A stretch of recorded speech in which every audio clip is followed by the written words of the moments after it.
Friendship. Yeah. Did you watch TI last year? Yeah, I did.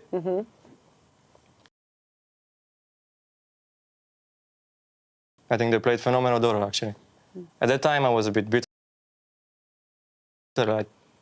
because I was not playing any tournaments. I was just watching from home. But now, I see that they were actually one of the best teams throughout the whole TIs. And now you get to be at a TI playing against them. I hope to get a chance to beat them.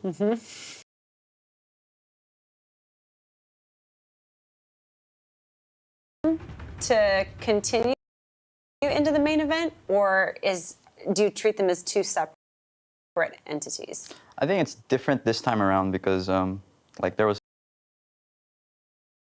there's a lot less tournaments this year, right? So going into the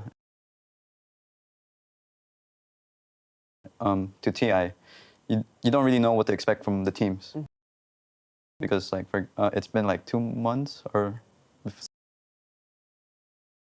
since the last major, something like that. So a lot of teams can be developing new strategies. So you don't really want to show everything, but you want to save strats for TI. Thank you, guys. Great job. Thank you. Great job with your first TI interview. Yeah. Ish. Yeah. I hope it's not going to be the last one. You're still young. We hear once again about the idea of refining talent. It's a battle of refined talent going up against a team that's done it before. Let's take a look at who's going to be able to take this series. Team Secret versus Mineski. Game 2. After one of the most thrilling comebacks in TI history, Mineski find themselves down to one final life. It is win or go home for the last remaining SEA team in the field against one of the tournament favorites in Team Secret. Once again, I'm here besides Febby and Gunnar. Febby, really quickly as we go into the first phase of this draft, how do you think this Mineski group of guys is going to respond to that ridiculous game 1? They're obviously going to be kind of crushed. It's their BO3. They could have had a game 1 lead against Team Secret out of all teams. So I think the most important thing to do right now for them is to just reset their emotions, treat these games as 2 BO1s. Don't pretend that last game didn't exist because like Kyle said, that was a 1 game. It's just that one slight mistake that was pretty crucial. Absolutely. I mean, Gunnar, as we see the first phase picks coming out here, very different from the last draft. Mineski opting for the Enchantress, the most banned hero here in the tournament, alongside the Alchemist. Tiny, obviously, a flex pick. What do you like? What do you see in this first phase? Well, one of the big things about drafting in best of 3s that people don't touch on a lot is the emotions behind the drafting. When you lose a game like that, some teams are going to lose confidence in their picks, and then the way they played and the way they got drafted, they're like, oh, maybe we should have banned the Alch. Maybe we should have, for a secret, maybe we should have banned the Alch, but maybe they won't because they beat it. On Mineski, maybe they're like, oh, maybe we shouldn't have picked the Alch. We should have picked the hero and let Nico play this more hard carry role than Moon. And you kind of get into your head in this draft. So I think the scariest thing for Mineski right now is for them to get into their own heads. I think this is their game and their series to lose based on the way that we saw them play in the first game. I think Secret is in a similar position from the other side. They should still be worried about their draft and change it up a little so that they can get something that they'll actually confidently win the game. Let's talk a little bit about this first pick, Ogre Magi from Secret. This is one of the hottest heroes in the tournament. Early on in the group phase, we've gone a little bit away from it as the tail end of the group phase and the main event here has come upon us. It's either a 3 or a 5 position. How do you see it in this draft? It's an open pick. I know Puppy has played it his whole career. He's played it back when it was exclusively a 5. Zai, at the same time, he plays 5 heroes as 3 before anyone else did. He played Lion offlane before. I'm sure he can play this Ogre. I think they're going to kind of keep it as this open hero and see what happens. That's true, but I think because of this Rubik pick, it's most likely going to be a 5. Because if it's a 3 Ogre and 4 Rubik, those two, you want at least one team fight out of those two. And they have no team fight if it's a 3 and a 4 together. Yeah, one of the big questions on the side of Secret as we go into phase 2, that Enchantress. She has been banned first phase in over 2/3 of the games here at TI. She is so difficult to address in lane. How do you think Secret deal with that early game threat of that Ench dual lane? A lot of teams will run a tri lane. They could do this Ogre Rubik tri lane with maybe a Jug or a Lifestealer. These, you know, the old counters used to be like Ursa would beat it, but you pick this kind of carry that you can kill at level 1, level 2. Even at level 3, he's not that tanky. Some people even skip Untouchable for Enchant at the first level or 2 if they want a good creep in the lane. So I think they should try to focus on that and shutting this Enchantress's game down. But the fun thing about Secret's ban is they've already banned the Alchemist and the Wraith King. So last series we talked about Meneski really likes the Wraith King. They picked it a lot. I believe that was their first loss recently on the hero. So now they're going to be a little more out of their comfort. They're not going to have either of those heroes. So I think it's going to be a little more on Meneski to try to pull something out that they're kind of confident on. Mineski's Naga ban was smart in my opinion because Alchemist Wraith King is gone, so Naga is a really good hero this game, and it's pretty good against Naga Enchantress because Naga just cuts the creeps against the Enchantress, and those two would have no interactions. The side of Meneski, the tiny pick, I know Moon really likes this hero. Oh, yes. So I think right now I'm going to kind of assume this is more of a Moon hero than as a 4. He's really confident on the hero. He plays the early game really well. It helps him with his lane. Like, his laning's so good that when you're this hero that gets free 20 damage on every other hero, you're going to have some crazy lanes that are one-sided. Absolutely. The stats agree with you there. It is Moon's most played hero over the last 2 patches. Raging Potato over that same time span only has 2 games on the Tiny. So we are a little bit biased toward the core Tiny going into the second phase of the draft here. I mean, I can tell you that too because I have them saved. I have Nana saved, Moon saved as Tiny. My friend, that's how much he plays Tiny. And KP, I have him on Enigma, but those two love Tiny and Enigma. Both Primordials and Underlords, and we will see that they ban the Morphling, another one. Spawn those Eidolons. Might lean towards maybe wanting a Lifestealer from the side of Meneski. They could try to take the Lifestealer so that Team Secret can't pick it against them. Morphling's one of the classic heroes, but they're going to go back, stick with their gun. The Witch Doctor kind of carried them through the early game in the first game. It just ruined Meepo. Yeah, Ninja Boogie had an absurd performance on that hero. It's one of his best heroes too, and I don't know, he carried them so hard early game. Yeah, he made a lot of rotations. He ran to a safe lane, killed the Tine Hunter with Maledict. He went to the mid, he killed mid, he went top, he killed top, he TP'd bot. He probably played like the most active 5, in the early game. Like, he is a very aggressive player. Yeah. He knows like where to be to find those kills. Now, Team Secret looking like Ogre will be in that 5 position, but this is only the second Magnus pick for Secret in the last 2 patches, and it was Yapsor that played it in their only previous game, so still a little bit open here. Could be a Zai Magnus then, right? Yeah, I think it should be a Zai Magnus. Could very well be a Zai Magnus. Or it can even be a mid-one Magnus. It's very less likely, but they used to be ran about a year ago, I think. Back when I do wonder, they changed strength. Are we looking at it now? Are we looking at a Jug pick even with the Void? Yeah, Jug's decent. If you get the spin off, his Basher are gonna deal a little less damage.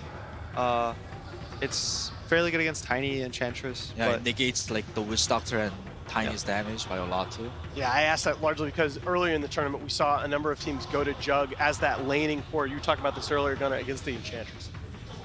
I could also see Lifestealer kind of. It does the same role, and I think the hero right now is a little stronger. What it provides, I think it scales fairly well, but it makes a little less use of the Empower, I think, than the Jug. The Jug is going to farm a lot faster. Nisha special? PA and Nisha special, and one of the other, we were going to talk about the Ember as being the other sort of mag combo, but PA right up there with Jug and Ember. Yeah, Nisha is crazy on that hero. Every time I watch him play that hero, he's like 20-0. He doesn't even die once. He just throws a dagger, the other 5 is dead. This Witch Doctor, he's going to get one shot at some point this game.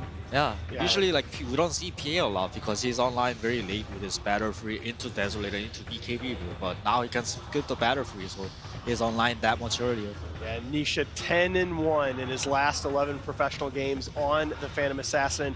8 kills, less than 2 deaths, 8 assists per match. One of his comfort zone heroes. Are you worried though, does this PA have to worry about playing around the chrono as the game goes on? Not really. Once you get later in the game, if he even gets an Ags at some point, you can set permanent blur, sit in the back line. You have a lot of these frontliners, like this Ogre is going to walk in for you even as a 5. This Magnus can even get like a 1-2 man RP. You kind of burst that hero and then you try to get out.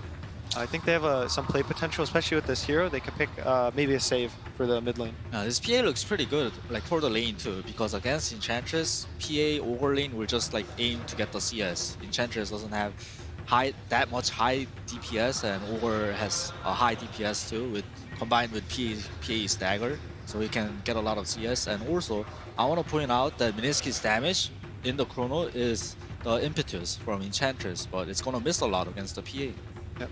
Right, so both teams probably looking for a ranged core as their last pick in the draft here. Mineski needing to be able to pump damage into that Chronosphere. Secret needing both a ranged hero and possibly a save. Might be looking at an OD. Sniper still on the board as we go into this last phase. Be maybe a little scared of a Mineski Tinker. Okay, the it doesn't Moon get Tinker, banned we here. talked about that, banned in the previous draft. That's a very good point. They can pick Tinker. I think Tinker is Secret pretty good. might want to either ban it or pick a hero that really counters it. But like we said, Moon is really confident on the hero. He's played it a lot. DP is a very good ban too.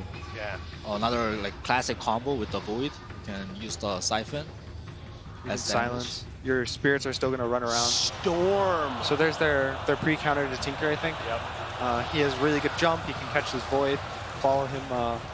The only issue is they do have this like hard disable, and whenever there's a super hard disable against Storm, the Storm's going to feel a little sad about his game. But at the same time, he doesn't have to carry this game. He's a PA with a Magnus. They're his carry. He is a 2. He can go in, maybe kill a support, kill the off lane, die, and he's going to feel confident that Nisha's going to carry him. Absolutely, and that's really goes nicely with what Team Secret has asked Mid One to do all season. That's when they've looked at their best in terms of play style. Mineski looks like they've already decided on their 5th pick. They're going to huddle up here before they complete the draft. Man, oh man, this is going to be tough as the game goes on, right? Because you got 2 cores in the PA and the Storm. Very difficult to catch both in the Chrono. Moon Lina is going to be the last pick for Mineski. Quick final thoughts, Febby. It might be a potato Lina, I think. You think so? Yeah, it might be a potato Lina. And Moon Tiny? Yeah, Moon Tiny. Okay. If they put the Lina mid, it's a really, really hard Storm matchup. I've Got seen it. that matchup snowball really, really far out of control. The Lina can kill him once, maybe even twice if the Storm tries to go up. But in the mid game, it's a Storm favored matchup. The Lina is squishy the whole game. He wants to go more like the more normal build we see is like this Yule's Aether Lens build. He doesn't really get health. People will go the damage talent, so it's a little scary for both sides of the matchup. All right, as we get into this do or die elimination game for Mineski, here is Casey with Coach Mushi. Moshe, I want to ask you before we get into this draft, was the Meepo pick by Secret a surprise to your team? It's not really by surprise, but because we understand Secret, we know that they want to drag the game, and we are confident that in our draft as well. Yeah, so just let's see who play better. I saw you huddling up with your guys right before you came out here. Can you share a little bit of what your final words were to them before you left the pod? In Chinese thing, we have something like very funny, like important thing we need to say 3 times, right? So I just asked them, like, can we do it? Let's just repeat for 3 times. And they all answer me like very confident and very calm. Yeah, I believe my boy can do it. Liu, Liu, Liu. Liu, Liu, Liu. Thank you, Mushi. Appreciate it. Good luck. Back to you guys. Ninja Boogie, you heard him say in his interview, we have to survive the group stage first. And survive they did. Then they survived through the best of ones. Now, can they survive Team Secret? Blitz, that had to be a heartbreaking game. Being able to get the Megas, but not actually finish up the game. How are they going to be able to come back in this second game, man? I don't know, because I thought they would be more mentally broken, but you actually saw that they looked perfectly fine. They were smiling in the booth. You saw Ninja Boogie look confident. I think what you take away from that that game is we were leading for 95% of that game. We can compete with Secret. They're not unbeatable. And I feel like that's why Secret also exited the booth, not looking too happy with themselves. It's like the way that AUI was talking about newbies, right? Pseudo wins and pseudo losses. That was a pseudo win. Maybe you didn't actually get the real W, but conceptually you had that game won. Yes. So that's a pseudo win for treat it as a pseudo win. Now you just need to take 2 more actual wins against Team Secret. Yeah, and for Secret, they really need Mid One to come alive. Yes. Like I have been waiting for this guy. We were waiting for both him and Miracle to have these like game-changing performances, and Miracle delivered yesterday. Now we need mid 1-2 if you're a Secret fan. And it's a tough game for mid one to be able to deliver, right? A Storm Spirit. I heard the draft panel talk about there was already one hard disable, but then the Lina gets picked up. That's just a bad lane for you, right? Yes, it is one of the rougher lanes that Storm plays against because every time you go for the range creep, she's going to get a free hit on you. It's really easy to set up stuns. Your hero is effectively a melee range hero because of the way that Static Remnant works. You have to get so close to be able to use it. Trying to go for the bounty rune control. Puppey being the tankier one. The important part, though, is he doesn't have to have that good of a game. Yes. Because he has a PA mag. They talked about that extensively. They're saying, look, he is a 2 position. Even if he has a bad laning phase, even if he gets caught in some chronospheres, it doesn't matter. He's buying space for his PA mag. But like you've always told me, like in this matchup, Storm's here versus Faceless Void. Storm's actually, he's a good hero versus Void, right? He's okay because he outpaces you. Yeah. It used to be a lot better because of the Bloodstone, when it used to respawn you instantly. So you trade off the cooldown for your health or for your death. Yeah. But nowadays it's a little bit harder. And you see right there, Moon mid lane. Whenever mid one stands near the range creep, he's gonna get nuked. He just has to accept that. And he's going to have to sit next to the melee creeps in order to get that remnant. And Moon's just going to take the opportunity to get shot after shot on him. We saw some of our side lanes here is going to be the Magnus sitting out bottom lane trying to get farmed against Nico Baby's Faceless Void. He's going to be paired up with Yapsor, so watch for any telekinesis skewer plays against Ninja Boogie that could lead to an early death. At the top lane, we do have Raging Potatoes supporting KP's Enchantress versus Nisha and Puppey with the aforementioned Phantom Assassin. Enchantress has been like a very dangerous hero this tournament. A little bit surprised that they gave that one away to Mineski. I think after their series versus EG, maybe they rated a little bit less. Okay. Secret did end up losing that game where they had it themselves. They actually lost to it too, but maybe they just don't think they understand the core concept of the hero enough. Sometimes it's one of those things where it might be a good hero, but your team just doesn't play around it well. Yeah. And they certainly have a really good matchup against it. Nice toss into the tower. Of course, an Ogre with 8 armor and He's 760 health is certainly not going to mind a few shots from the tower. And he's got a stout shield. Yeah. This is one tanky boy. I believe it's thick, is what the kids say nowadays. 2 minutes in, no first blood just yet. The PA is really good versus the Enchantress, right? Oh, mid one taking a lot of damage here. Moon pushing him back, but he just had the courier deliver some regen for him, so healing cell. This matchup gets so rough at level 2, once you have that first level of the Fury Soul. And that's a little extra damage, basically, by being able to cancel some of that healing salve. Moon trying to push the pace. And the thing for Lina is, the Storm can never pressure you. Another toss back. This one, this time around, they have a bunch of magic damage thanks to the fact they've got a Satyr ready to go, but they're not actually going to try and chase down the Ogre. Instead, they're going to keep the pressure on Anisha. Raging Potato make sure that Puppey can't get back. Whoa. Close call, bottom lane. Zai with the Maledict on him. Will survive 60 HP. He has plenty of regen to work with. And mid one almost got solo killed right there. Got down to 22 HP. The last hit was flying in. He fairy fires. But this time he brings himself 2 healing salves. And you need to in this lane. Mid one trying to get aggressive right now. If he was just a little bit further in, he could pop the Vortex. But Moon now has his bottle. There it is. The telekinesis skewer back, but not actually into the tower range. Paralyzing cast does a good amount of damage. Ninja Boogie gets pulled back in though, and might be still chased down as they have the boots advantage inside. Does manage to pick up the first blood. The bash from Nico Baby just happens a little too late. And he's got to be really careful about his positioning at bottom lane. Ninja Boogie, of course, had such a good performance on that Witch Doctor last game. Just couldn't really close it out. So it's a good start for Secret, being able to keep him down.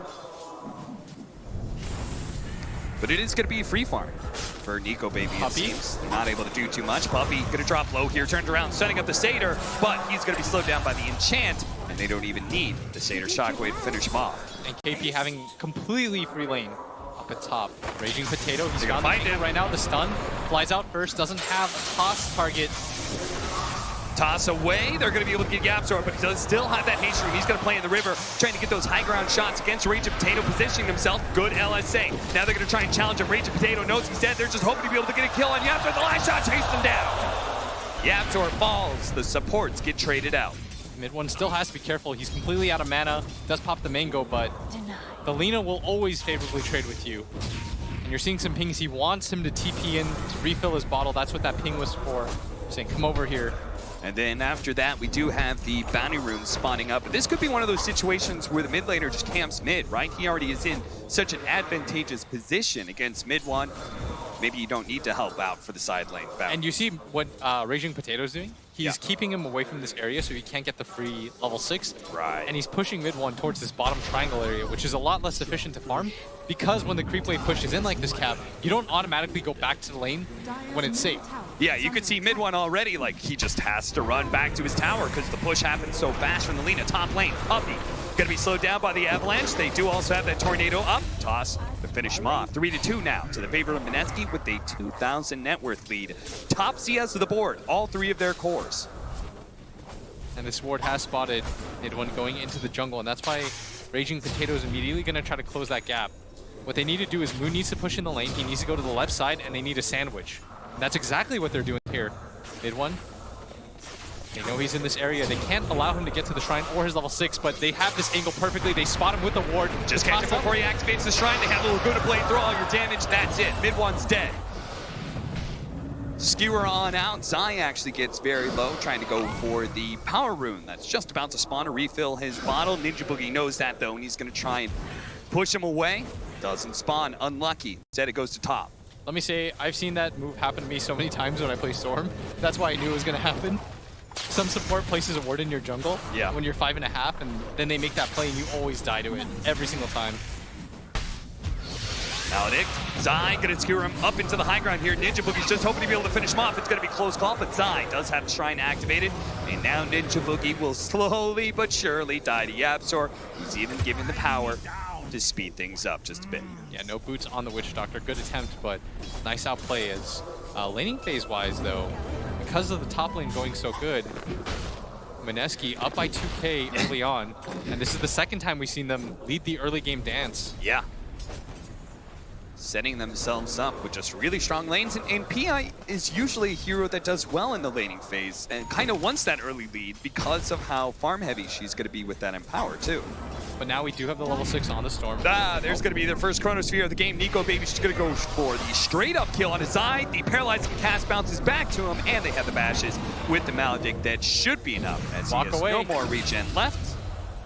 Give him the walk away, and let's push down the tower. Moon makes his first rotation over just in time because they kept the Siege Wagon alive this entire time. This is a sick rotation. Yeah. And meanwhile, they're sandwiching Puppey up at top lane.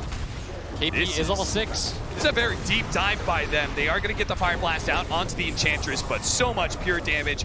Doesn't matter how much armor you have, Puppey. KP will tear you apart. I would like them to defend this bottom tower, though. If you can, as Secret, it's such a big tower to take, because it means that Nico Baby, with his next Chrono, can just rotate towards mid. Yep. It opens up the game. And it's an unusual maneuver because you normally see somebody TP to top, and they are, in fact, trying to defend this tower, but it's going to be too late. Puppey TPing in to no avail. This will waste his time a little bit longer. And now you have a situation where all 3 of your lanes have been pretty rough. Yeah, whether it's like controlling up all these power runes, controlling the jungle, getting the gank on Storm Spirit, taking down the side lane towers, everything has gone the way of Mineski. And Secret are going to find themselves left with less and less map to be able to farm for this PA and Storm. You know what this means now? Once you take that bottom tower, because almost nobody does it in that fashion, you're going to protect this tower until it's dead. On the side of Mineski, yeah, your safe lane tower, you will TP and defend it. Yeah, from that's what has changed about this game, and it means that Mineski can now focus all in on trying to take this mid tower. I'd really like to see the next Chrono be used to set up for a kill around that area. Yeah, you take that mid tower away, and invading the triangle becomes a lot easier, right? That's what you've always told me. And then from there, that takes away some of the Ancients, which we saw, that gigantic stack that they had. Which is going to be cleared out some point by the PA, but just doesn't feel strong enough with only 2 levels of Empower. Yeah, and you see KP bullying the Storm out of the lane. He's going to go for the Atos early on, and that really messes with all Storm Spirit player timings, by the way. Yeah. Because you don't want to go Yules on this hero. At some point, you have to get BKB, so going for Yules feels a little bit redundant. It's such an expensive item for you to grab, too. And it makes it so that you don't have to just rely on the Lina or one of your other heroes. You as a core player can have impact against the Storm where you normally wouldn't. Playing a little bit of Twister.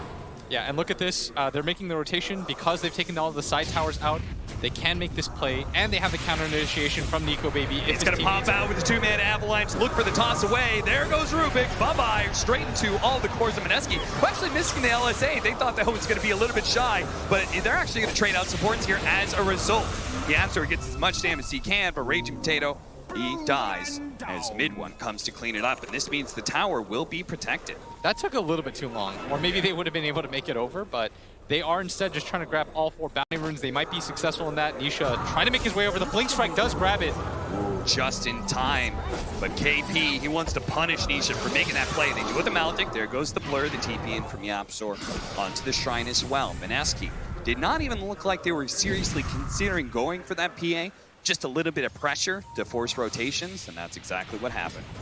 I think Mineski, again, they want to take this mid tower, but looks like they're content with just farming a little bit. A smoke even would be all right for them. Yeah. And for Secret, the game plan is then simple. Defend this mid tower, try to make it agonizing for them, allow your PA to get as much space as you can. This is still a very strong PA game. You're going to get Bloodlust plus Empower. She can carry them in this situation, but she needs to get some time bought for her. And that's why they're going to go for the smoke, try to defend this mid tower, maybe even catch out this Tiny here. Raging Potato is going to die, but as Mineski runs down the high grounder, they're going to be able to get some sort of opening here. They're going to try and go for mid one. First, who actually got tossed from the air. The RP goes on the lead and makes sure there's no follow-up on the mid one, with Skewer back into the tower. But Mineski, they have control of this area. They're going to be able to take down the 2 supports. Maybe Zai will as slowed down by KP. A little bit more impetus shots. He actually gets a little bit more vision. One last shot is not going to be enough. The magic stick actually keeping him alive, but it means Mineski do win the fight and do take the tower. Yeah, you saw that both teams had the same goal. Nisha, the only way that you can enable him in a game like this is to give him that triangle, and that's exactly why Ninja Boogie is doing the right thing. Ward that area, take it away from him, and just make the map smaller and smaller for Secret. The weird part is they have this huge ancient stack, but nobody really has the power to take it, not even Nisha yet. So even though Mineski knows about it, they can't really invade confidently and take it away. Nisha's going to TP out, go to the triangle. Evaded Raging Potato, and so much of this game now, it feels like it's on him. 5,000 net worth lead for Mineski. That's going to build, as they do have the Hand of Midas on Nico Baby. Because at the same time, they do have the Empower on the PA. It's going to drastically speed up her time. As Haste Rune on the ground, mid one will grab it here, but the Eul Scepter instantly. LSA, do they have enough damage to be able to burst down the follow-up, paralyzing cast? That'll be enough to finish on mid one, unless with the Maledict, he has to dodge every single tick, and it's just not going to happen. Doesn't have enough mana. Even with the strength treads. And that's going to put Moon in such a good position. He's got almost 2,000 net worth, more than 2,000 net worth above this guy. Raging Potato has his Blink Dagger. They're in such a good position right now, but we saw this from the last game. You can't relax. Still feel like Nisha can do it in this game with Bloodlust and Empower. We saw it when EG played against Secret. You buff this PA up enough, she will win you the game. And she's got a nice matchup against the Void too. Void has to build the MKB. Yeah.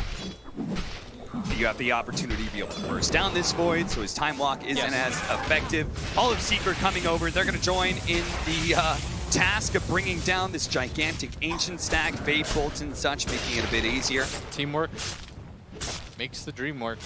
And it will get them all shared experience as well. This is a huge stack. Yeah. And they're pinging for it right now. They know how long it takes. They know about it. Mineski. I'm surprised that Mineski didn't try to go for this. Yeah, they have Chrono up too. They know it would be a slow tank, but, you know, being next to the Shrine and everything, they say maybe it's just better to get more map control. They're going to take the tier 2 top lane and go and start pressuring mid as well. Mid one does have a haste rune, but he's got to be careful. Nico Baby, they're smoked up on this high ground area. It looks like they want to take this fight into the tower push. Secret, not showing any heroes quite yet. They know they're in that triangle area.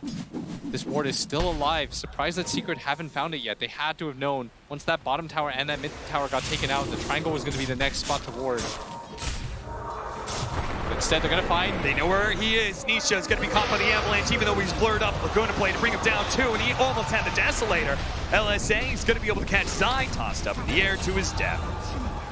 That is rough. He was 400 gold away from that Desolator when he finished up the Ancient stack, and he remains at that number now. And what sucks about this too is whenever you have the mag on your team, every second that you're dead just feels even worse and worse. Because you know the amount of potential farm that you're losing out on is so significant. And they know that Puppey is there because the ward is still there. Haven't dewarded it quite yet. This is going to be another kill for Mineski as Puppey. He's really tanky, but will eventually go down. Moon is unstoppable. And he has delivered so far in this series, 6-0-3. Conversely, the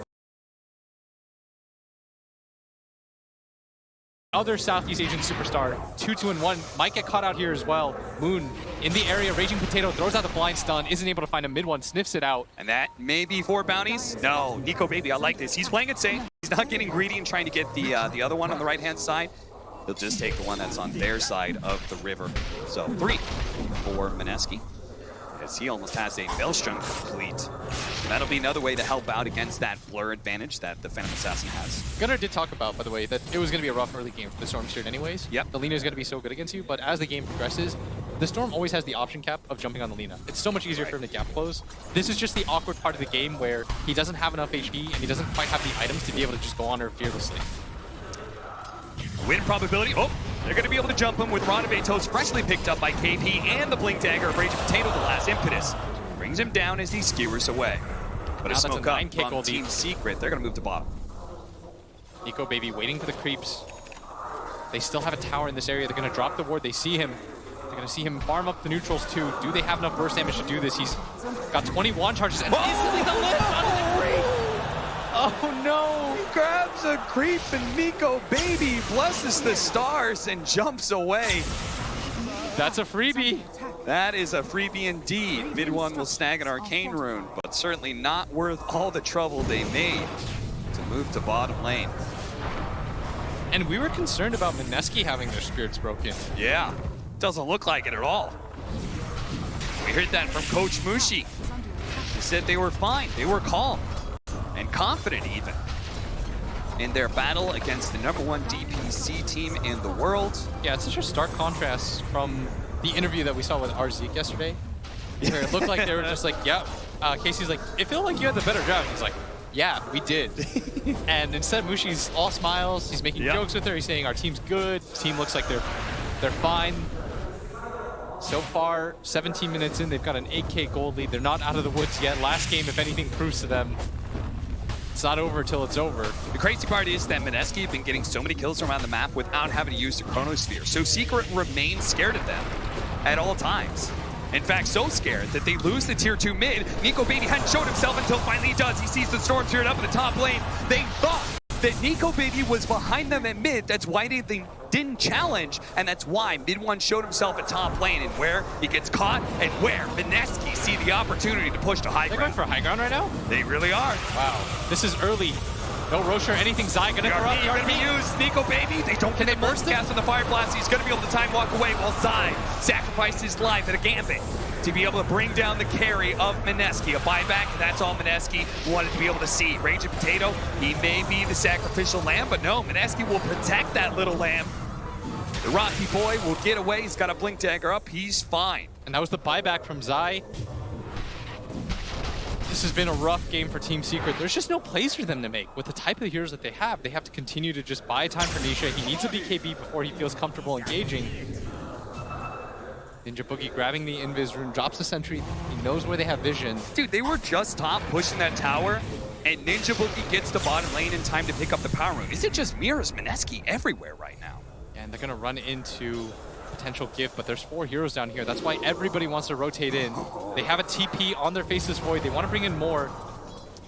But Moon, he thinks twice about it. And they take the fight without Chronosphere. Is this Invis rune going to be enough an advantage? He's going to break several smokes. He's going to be spotted by the Sentry. Ronavetos goes out, but just on a Puppey. That shouldn't really matter. KP, knowing that, retreats back behind this tier 1 tower. You said that Mineski would fight to defend this tower, but will they win this fight? Is they're going to have to do it without a Chronosphere? Nisha almost saying already, the infinite shot, the last one, it hits him all the way and it ends. It nails him, and Nisha follows Puppey. He's going to be eliminated as the Laguna Blade comes out. Toss away, Yaps are trying to hide in the trees. The telekinesis hitting Raging Potato means they can't find a 3rd kill for that. While mid one bides his time. I think he's looking to be able to cut some creep waves, because this is looking like desperate times for Team Secret. And you see his net worth right now is so low. He's behind the 4th position, Tiny, Raging Potato. He's had such a good game, but it just goes to show you how far behind Team Secret is. That is 11,000 net worth lead, about to be 12, building up, about 5,000 experience lead as well. That win probability, it's a harsh outlook. Mineski. I mean, we saw it last in that game, situation before, though. I feel like last game was easier, though, because they had the Meepo on their side. They're going to take the base fast. This situation is a little bit different because their playmakers have been slowed down so much. At this point, it does feel like Nisha has to do so much to get this win. And he needs that magic immunity. It makes sense, though. Really... They picked around it. Yeah. They gave him Ogre plus Magnus.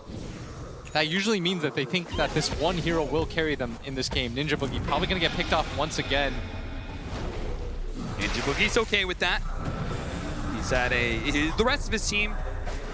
Oh, they were trying to give him the last hit. But poor Ninja Boogie only sitting there at 2,500. I really thought they were trying to give Nisha last hit, and both supports went for it. Nah, dude, they're trying to give the last hit to the real carry. Yapzor. Yapgod takes it again. Secret will manage to take this tier 1 tower, but honestly, like, they kept it alive for 20 minutes. That's still a huge success for Mineski. I will say, I think part of the reason why I think it's been such a harsh game for mid one is normally when you pick up this Storm or these like Embers for him, there's a side lane for him to rotate to. Yeah. But it's so hard for him to make a rotation towards a Magnus lane and conversely like a PA Ogre lane. Like they're not killing the Enchantress even with 3 heroes there. So it felt like he had no plays to make. Whereas Moon, you know, every time he goes to the lane, he's going to pick up a kill. They're going to pick up another kill, not on a hero, but on Roshan. Give the Aegis to Nico, baby. And Mineski is ready for another high ground attempt. They immediately smoke up too, just to see if they can get They're that smoking fast because initiation. Moon TP'd at bottom. So they're trying to fool Secret and saying, look, it's a 4-on-5. Yep.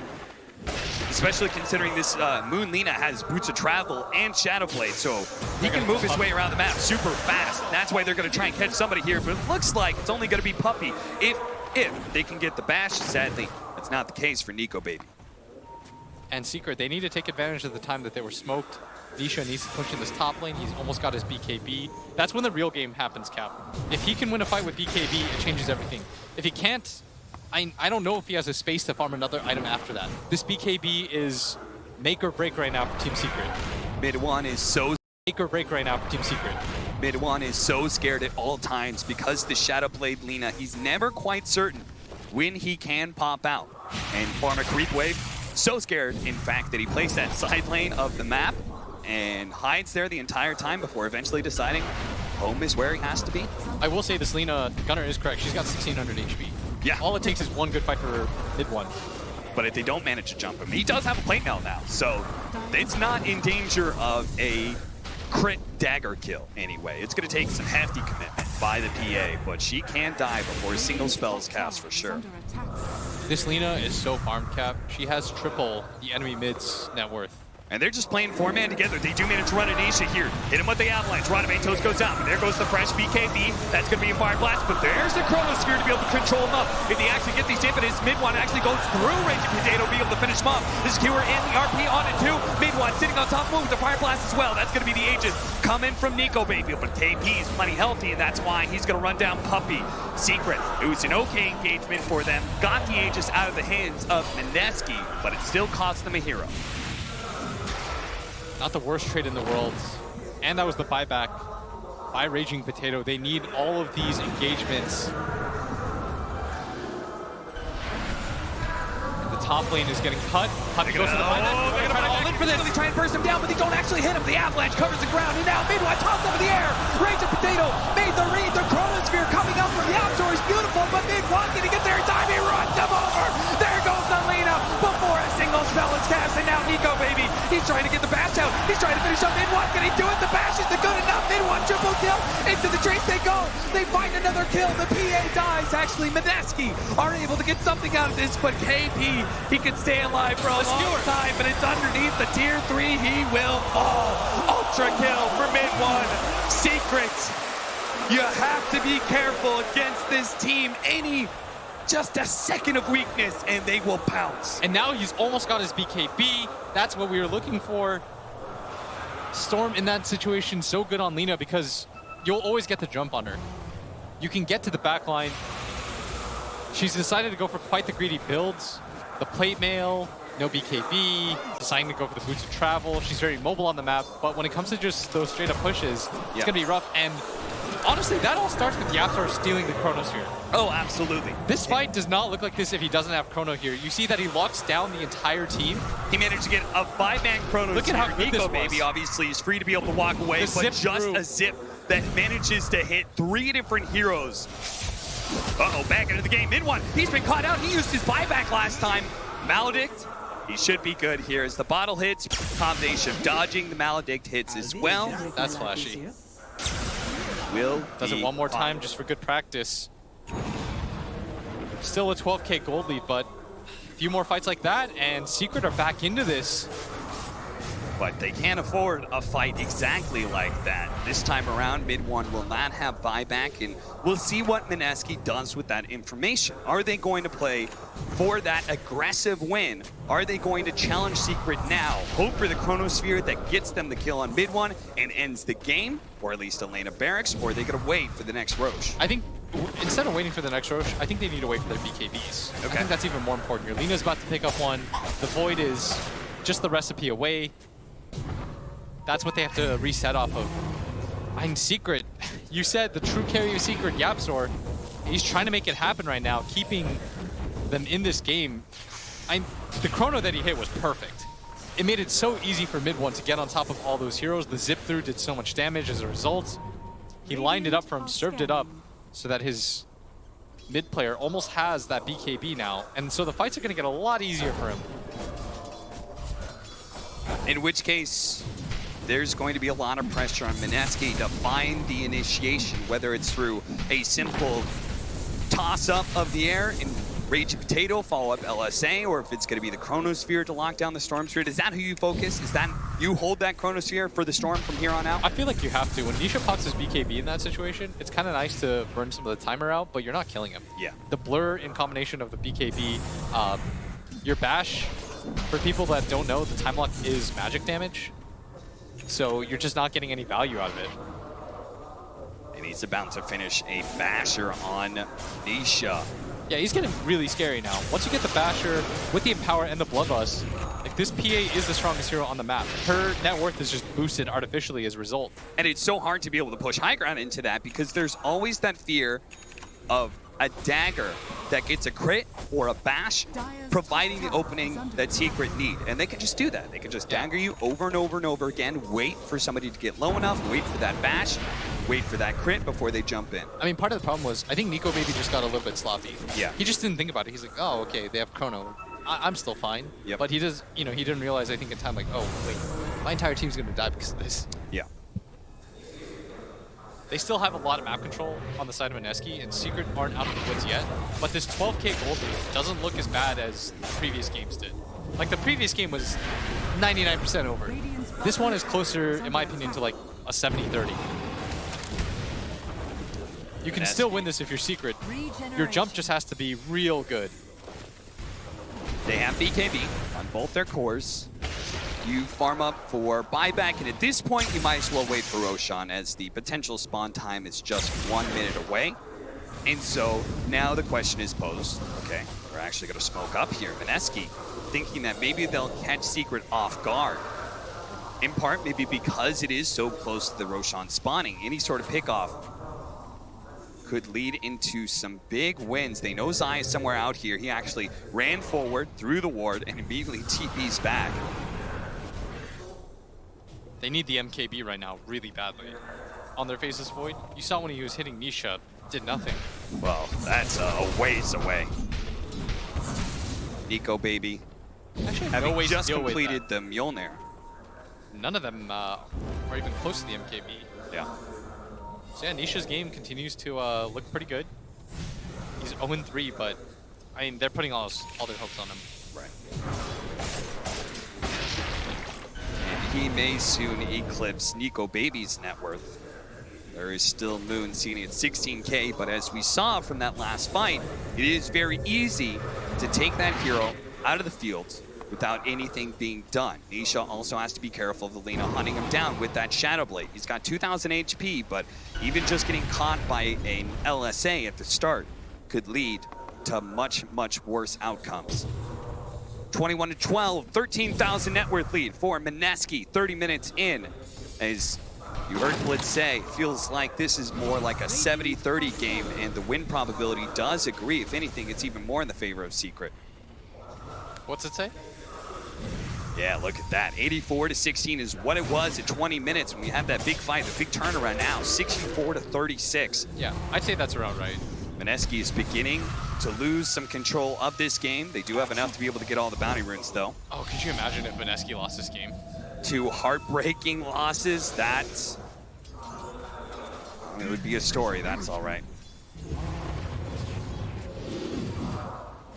Mineski, they need to be able to pull out this win. Heartbreaking losses. They got Megas against Team Secret, against the huge favorites, a blink away from Zai. Gets away from Raging Potato, just away. And now Mineski, chasing these heroes out, are going to turn back towards Roshan. But Nisha doesn't want to give them that full map control. He's going to push out mid. Can they go to Rosh? Puppy should call his team. Let's smoke. Yep. This is a good fight for them. They've got a Storm Spirit. They're calling mid one over. Smoke by the Shrine. This is going to be too late. This is going to be too late. The Roshan's going to fall so quickly. Look at this. 1,000 HP. It's going to die. And what are the Secret going to do with that information? Are they still going to go for the engagement? Are they going to think Mineski will be sloppy in their positioning? They hold in the mid lane, waiting for someone to step out a little bit too far. Is that Raging Potato? Is he going to be the one who steps a little bit too far from his team? Sure enough, telekinesis and a quick assassination by Nisha. But Nico Baby, he's not too far away. Secret, run to the right instead of running down lane. Oh, they had the Chronosphere! He tells Minute to catch mid-one, jumps on the edge. Nico Baby pops the BKB, but the Chronosphere stolen by Yaptor. Can he turn this around? Mid-one dies! Just as the Chronosphere fades away, Yaptor looking to be able to turn this, has telekinesis, toss him the air. You'll step through Zai, immediately throws out the RP, locks down Moon. Who's getting lost? They need a blow up. Skewer, force half away. BKB activated. Nisha having a hard time. Counter goes to Chronosphere, but can they do anything about it? Nisha looking to be jumped on the edge and a crit. Takes out the Lina. He does have buyback though, and Nisha's being controlled up. Can Nico Baby actually get the bash? He managed to get the jump away as Maldic on him. Nico Baby doesn't want to overcommit, but he does have the Aegis with his telekinesis. He'll actually die to tier 3. Lina does not buy back. She could join her team if she wants to in this push. I don't think Moon wants to get into a position where he buys back and they have to race again. That was the Aegis used. They've got to reset off of this. And the Yaptor, once again, with the Chrono Steal, the positioning of it was perfect. The toss forward, the skewer back. KP, can they actually get him? They need another crit to force that away. Nico Baby looks to be able to slow down Nisha. The Rod of Atos actually gets him in PA, stuck. KP starts getting up, now the paralyzing cast. Ninja Boogie, what a swing, and Nisha being locked down. He will fall, no buyback there either. 19K gold lead, 3 heroes down. Nico Baby going for the melee racks. They're in such a good position right now. All they have to do, take the racks, reset. The Storm's about to be alive. Secret, they've got to be careful though. They've got no big spells to defend this with, no RP. And now, okay, now they've learned, surely. Blitz Dota, if you could go back in time and change one thing about your life, what would you do? Mineski, they're certainly contemplating that question. Is that last game and the choice around the Megas ends up losing them the game against the favorites in Team Secret. They've learned their lesson. They're going to go back in time here with this game 2, try and play it even safer than they did in game 1. I thought that was a real question. No, I'm not actually going to ask you that question. That's a little too deep for this broadcast. Oh, no, I instantly have an answer. Oh, what's that? I'd say, yes, OD Pixel. I'd love to pass it. 26-14, Mineski holding a gigantic lead. But there's still that window. There's still that sliver of chance. Team Secret. So they're going to be caught here. Nico Baby, he knows it's somewhere around here, but he doesn't find mid-1. He jumps into the shrine area. Fair enough. They'll just take the objective instead of claiming a hero. This does maybe not. strangely feel like deja vu. Look at them. Look how safe they're playing. They say not even the shrine is good enough to take right now. They have a double damage on the ground. You gotta feel for them. They look so skittish. Look at him. He's just like, wait, I'm not gonna take this DD now. I'm gonna bottle it up. I'm gonna do every little thing that every pro player does to make sure we enable a win here. This is adorable because I think if last game hadn't happened, Yeah. they would have sort of just gone for it. Oh, Now yeah. they're like, If they're you're being 1-0 so scared. against Team Secret, I bet Moon buys back. They push high ground together. Try to get 2 sets or something like that. Yeah, yeah. But instead, they are they're checking all the boxes because Team Secret is always dangerous. They're so wily. Yeah, that's a good point. How much of this is just Team Secret? The team, the legacy.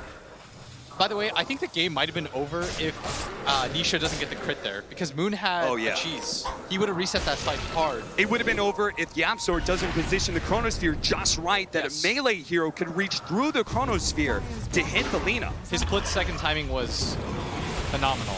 And right now, Zai, he's got a 4-staff, he's got a Blink Dagger. He needs to hit a pretty big RP. You can't keep relying on YapzOr to steal Chrono and then hit the perfect Chrono. Yeah. Surely he's not going to do it 3 times in a row, right? I'm super down to see it, but if you're Secret, you're like, yo, a 3rd time? YapzOr, just 1 more? You think you can do that 1 more time for us?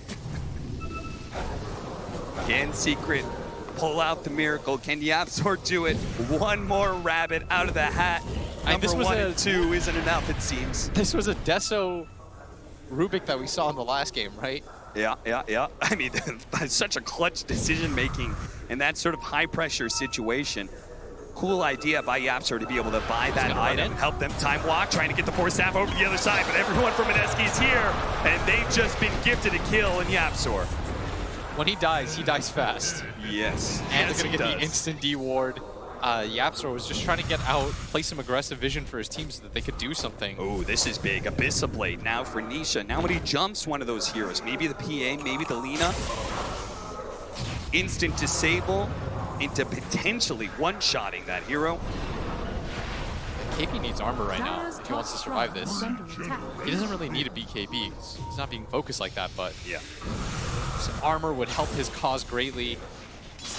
They already have the Shivas on, so maybe it's Lotus Orb for KP. By the way, check out what Mid One is going for. I think he's kind of sold out on this principle. He's like, guys, I'm not carrying this game. No. But I can try to make this game easier for everybody. I can give you a mini RP. Yeah. I mean, the right kind of clump up, whether it's the RP or this Aghanim Scepter from the Storm Sphere, could mean that Nisha comes in with that cleave, with that empower. It just takes one. It really just takes one fight. If Nisha can get into three heroes, just hit into the center with that cleave, he will blow people up. That's the mantra of Team Secret right now. It just takes one, and that's the words echoing through Mineski's head. They know. Them doubt, causing them fear whenever they try and push for the high ground. That's why they're trying to get these next round of items. The wild part is how tense this game is. Like, only Secret, where you can see as a caster that Mineski's up 22k, and we're still sort of holding our breaths. I mean, no matter how many items they get, no matter how much the net worth climbs up, it almost doesn't change that win probability. It is staying deadlocked, giving Secret that like good 10% to be able to work around. Yeah, Dota Plus at this point is saying, are you gonna do it? Will this be the one fight? KP. It's got to be march forward. Telekinesis. Nisha actually choosing to jump and pop into BKB. Can they blow him up in time with the Fire Blast? Multicast, they will. No buyback there. Oh, they got the Abyss! The RP! No Chronosphere for you, sir! Mineski! They bobble the fight, and now they're going to lose 4. There's a gem on the ground, too. That's 4 heroes down. Nico Baby, his hands were up in the air. He was trying to let it go, but Nisha slaps him in the face, says, no! Not here, not today. That couldn't have been more perfect because then Zai comes in with the RP. Blitz, do you believe in that 10%? I do. I told you, it just takes one fight. Mineski. Oh. They're going to start losing some towers. Everything is still fine, though. Don't panic. Mineski still hold the lead. The game is still in their favor. And they can still pull out a 1-1 and push this to a game 3. They might have to be forced into a buyback situation right now as Nisha has a DD rune. It's still really healthy on its timing. They don't have a buybacks. They don't have it on Nico Baby. They don't have it on Raging Potato, so they just may say Secret are going to take Rax first? to the mid lane of Barracks. They're actually going to take the full set first. The double damage wears out. LSA leading the way. Just a bit of damage on Anisha, trying to force something out. He does have a BKB and Abyssal Blade ready to go, but there it goes. Melee Barracks follows. Nope, both teams are now even. One Rax are apiece. even. I thought that Secret was going to take the first full set. Yep. Oh, And Mineski, that gold lead, let's see it. Bring it up for me. it has been plummeting downwards. 13,000 lead only for Mineski. hasn't quite updated yet. Almost dead even, but look at this. In top lane, Moon. He's found an opening. It's a massive one if he can complete the kill on the mid one. BKB, he doesn't jump away. He gets the kill, but can they force the buyback and not get caught for it? The Ghost Scepter on the Aptor into the LSA. They got another kill. Moon, he's going to start backing away a little bit. He's a bit scared. He doesn't have his team behind him, and he knows there could be a buyback for the Storm Spirit. He does not want to let that pick be traded away. He got an advantage for his team. That is a massive advantage too. This is going to allow them to play aggressively. Still, the gem that they lost, I think, is the even bigger draw. See that fight again where they blew up KP and they The hands were in the air. Spear. He tried so hard to get that chrono out. But Nisha, quick with the fingers. It would have been a wipe if he'd actually gotten the range, the dagger bash onto Moon. But See mid one, that sigh of relief. And if you're Mineski, especially with how the last game went, that familiar fear in the pit of your stomach has to be growing. Yep. It's got to be gnawing away at you at this point. And we're getting into some crazy level 25s here. I mean, this PA is already a monster. If you get her to 25, the triple strike stifling dagger. The thing about Secret is they've had to do everything right to get to this point, to even get to this point, to bring it back to 15K. The 2 consecutive stolen Chronospheres, then that fight where Nisha at the very last second gets the Abyssal Blade on a Nico baby and the stuns. Roshan's up right now. Mid one could buy out for the Aghanim Scepter if he wants to. He'd be about 500 shy of having buyback. But it looks like Secret, they may not be able to get in the pit in time. Honestly, Mineski just taken out so quickly. They're going to be able to get one steer back here. Raging Potato, he does have that Ghost Scepter protecting for a little bit, but honestly, too much control. They trade out Raging Potato's life for an Aegis, and that's fine. 70 seconds for the timing he comes back, but this Aegis will last the 5 minutes. Well worth it for his death then. 13K now. They cut it by 2 despite the Roshan kill, which is pretty rare to see, but because they are ahead, that kill on the Raging Potato meant so much. And he's almost even net worth with the Storm Spirit. Blitz, you're Mineski's coach right now. What are you telling them? How are you telling them to siege high ground? What are you looking for them to do? I mean, first thing I'm telling them is like, why'd you guys hire me as coach? The second thing is, I'm probably telling them, you gotta calm down. Okay. The game is still in your favor. Yep. The same principle that applies to Secret applies to Mineski. They just need to hit a really good chrono. Yep. They catch 2 cores. The game is still very much in your favor. This is the time to calm down, breathe. Because Secret right now, they've got something scary. They've got momentum. Whoa, that tunnel plus. It just decided that Aegis and Cheese isn't good enough for Mineski, and that the game is dead even now. Yeah, I think they've said like, okay, Secret is, they just teamfight really well. Let's swing it back a little bit. I think as the game goes on, it really favors that PA-Mac combination, and rightfully so. It's so strong. KP? Gets away, gets wards down 2. They should have knowledge that there is vision there. There's no other reason that the Ogre is that far in. There's a lot of items on Nico Baby. He's got Aegis, Refresher Shard, BKB Satanic. All of these items, 3 of them being activatables, need to be used in this next fight because Secret will have the advantage of buying back when it comes to the high ground push, right? That's the super scary part, that PA and this Storm Spirit can get back into the fight super fast, and it's not simply going to be a 5 versus 5. Yeah, the weird thing about being ahead like this is you almost feel like you have to be the team that pushes in because you want to take advantage of your net worth, but Secret have such a good high ground lineup. It's so scary going through a high ground where you have to fight through BKB piercing abilities. That's a principle that EG held onto at TI5. pick up Universe Enigma or something like that, so that you can always deal with when a team goes high ground. Even if you're behind by like 10k, you've got a Chronosphere, an RP, something along those lines where the other team thinks twice about just blindly going high ground. Yeah. Because in most situations, 20k gold lead, you're just thinking to yourself, okay, let's go for it. What are we waiting for? But in this position, Mineski's thinking to themselves, it just takes one fight. We've got to be careful. Radabatos on an illusion. Say, fine, we'll take that Storm Spirit illusion for ourselves. Smoke from Mineski. It's not going to result in any easy opportunity for them. Instead, oh, this game's stressing me out for both sides. They're going to have to do it the hard way. They just spotted Nisha. Not really, because he's blurred up, but they know that he was in that mid lane mood. He's trying to find his opportunity. He's found a small one in Puppy. He's going to try and execute him real fast. He does have the gem. That's why Zion's going to pop his head outside the base. Double force staffs, and Puppy does get away. Oh, that's a Laguna Blade steal by Absol. No. These ultimates being stolen by Absol. They've already changed the fate of this game once and twice. Can it do it again with this Laguna Blade? This Nico baby not going to live to see the light of his BKB and Satanic.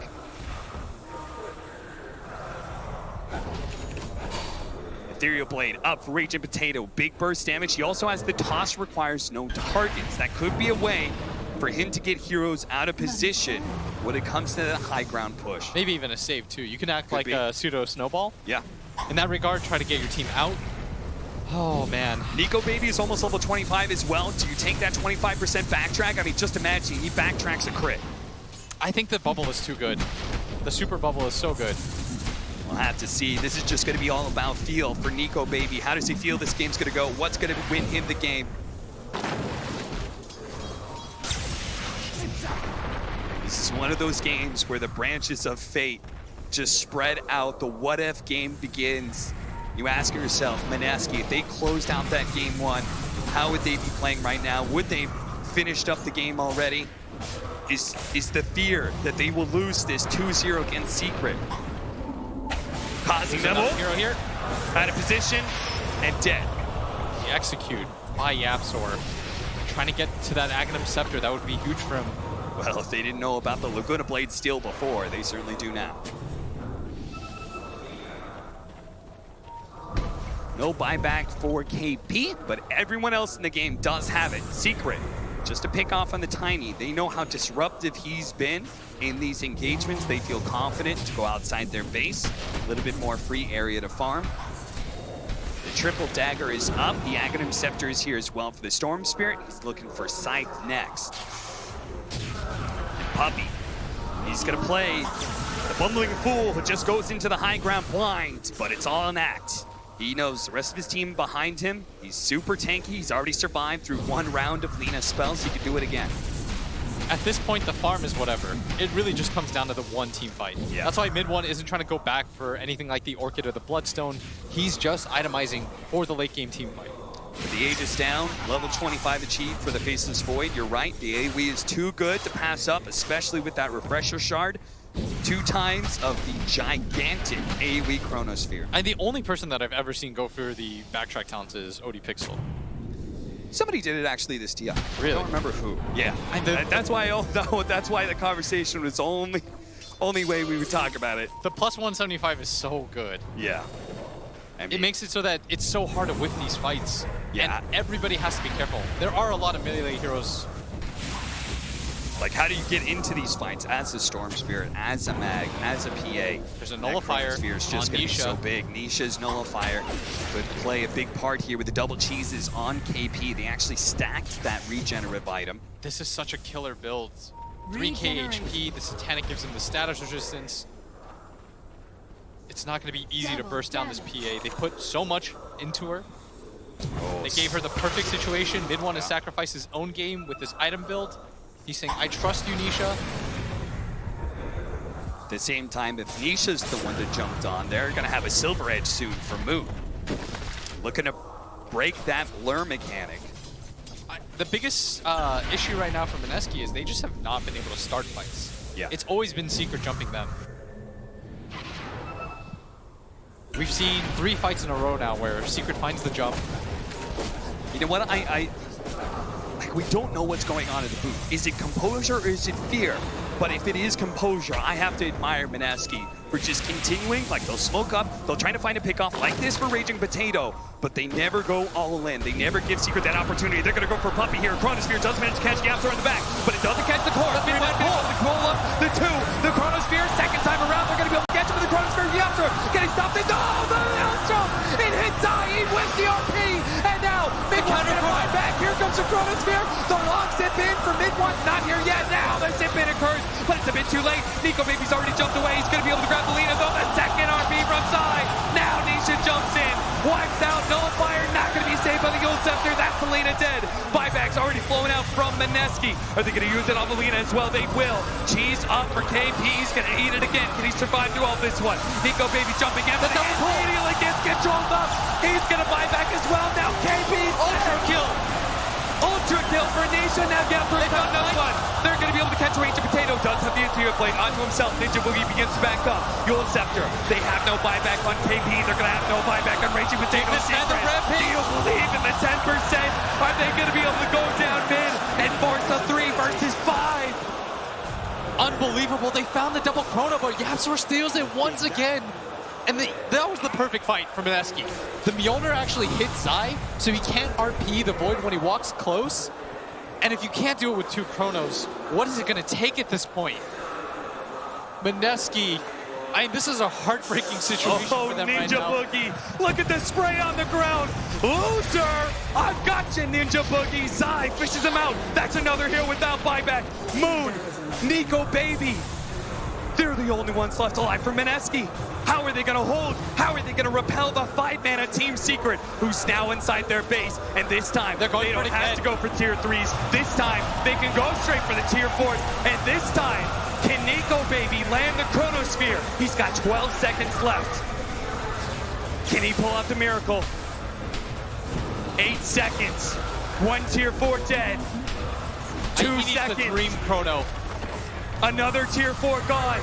0 seconds. Chronosphere's up and it goes for Nisha. He's going to try and take out the Venom Assassin as quick as possible. Look at the damage flowing in. The bats are going to be good enough. He's dead. Buyback. Instant buyback though. Puppy going to be chased. Nico Baby's already blown his BKB. The Secret. They said Nisha was a fine target. We are still out. They're going to be able to lock down KP. But now short he dies. KP's up and now the Chronosphere plays against the star. He dies to the infinite. Die. He actually managed to take it. Can he get away? He's trying to jump away from Nisha. He's trying to finish this up. 5 minutes to live. They need the buybacks. They need to be able to get Moon. He's going to be able to get the bash. Moon trying to drift away. Moon's still alive. But he'll have to telekinesis. This was the buyback. Nisha's gone. Baby dead. Nisha, he's dead. Secret, dead with 3. Dead with 3. Yapsor. They don't have buyback cap. Nico Baby. It won't be Deja Vu. He can do it. They're going to be able to run down mid. Unbelievable. They actually helped. Mineski. They're going to go down mid. And this time, Secret, they're left with Yapsor. Can they make their own miracle hold? They're left with Zai. How could these 2 possibly hold we just asked that against question. the course of Mineski? Could you hold 2v5? Mineski says yes, absolutely. Backs against the wall. Their tournament life's on the line. 2v5 doesn't matter. Mineski, they bought enough time. KP comes in. Nisha went for the win. Mineski have had the composure to run this game late game against Team Secret. They said to a man, we will take you to the late game and we will beat you. And now that same composure lets them go for the Roshan. Aegis, Cheese, Agnes. They're pinging tier 4s right now. They don't want Deja Vu cap. They want this game to be over, but first, they've got to kill these 2 heroes. Into the tier 4s they go. Zai has to make the RP of his life here. They need to hold 30 seconds for 2 heroes to come back. 15 seconds for mid 1 tier 4 already down. Nico Baby about to finish up. There goes the skewer. Brought in Raging Potato. He has the Gold Scepter. He has the Force Staff. He can get out of this mess. KP tries to save that. They're just hitting the throw. Able to stop him. They're going for the throw right now. Go in right now. HP, 2 seconds. Mid 1's almost up. But Nico Baby, he's trying to finish up the Chronosphere to let it go. And do you believe in miracles? Mineski, 1-1. They've tied up the series. They will go the distance with the #1 DPC team in the world, Team Secret. Secret. Oh my word, I cannot believe Mineski. I thought it was going to be the same situation. That would have been the most heartbreaking way to ever lose. And the crowd, they were cheering for Secret, but right now you've got to show love.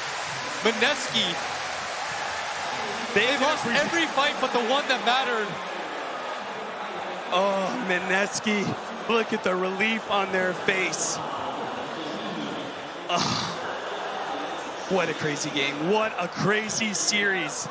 2 different rushes to hit the throne, to end the game, to kill the Ancient.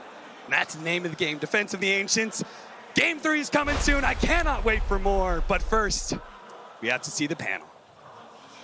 My goodness, I think going into that game, one of the biggest talking points that we had was, is Mineski just going to be broken? Well, I think we definitely have our answer after that one. Holy shit. Wow. What just happened, guys? I thought we were going to have a replay of game number 1. Yeah. Yeah. I don't even know where you begin. Like, mid-1 zips into the chrono. Goes down, like... Dude, I have worn heart rate monitors playing qualifiers for my house, and I hit 160 beats per minute. These dudes, like...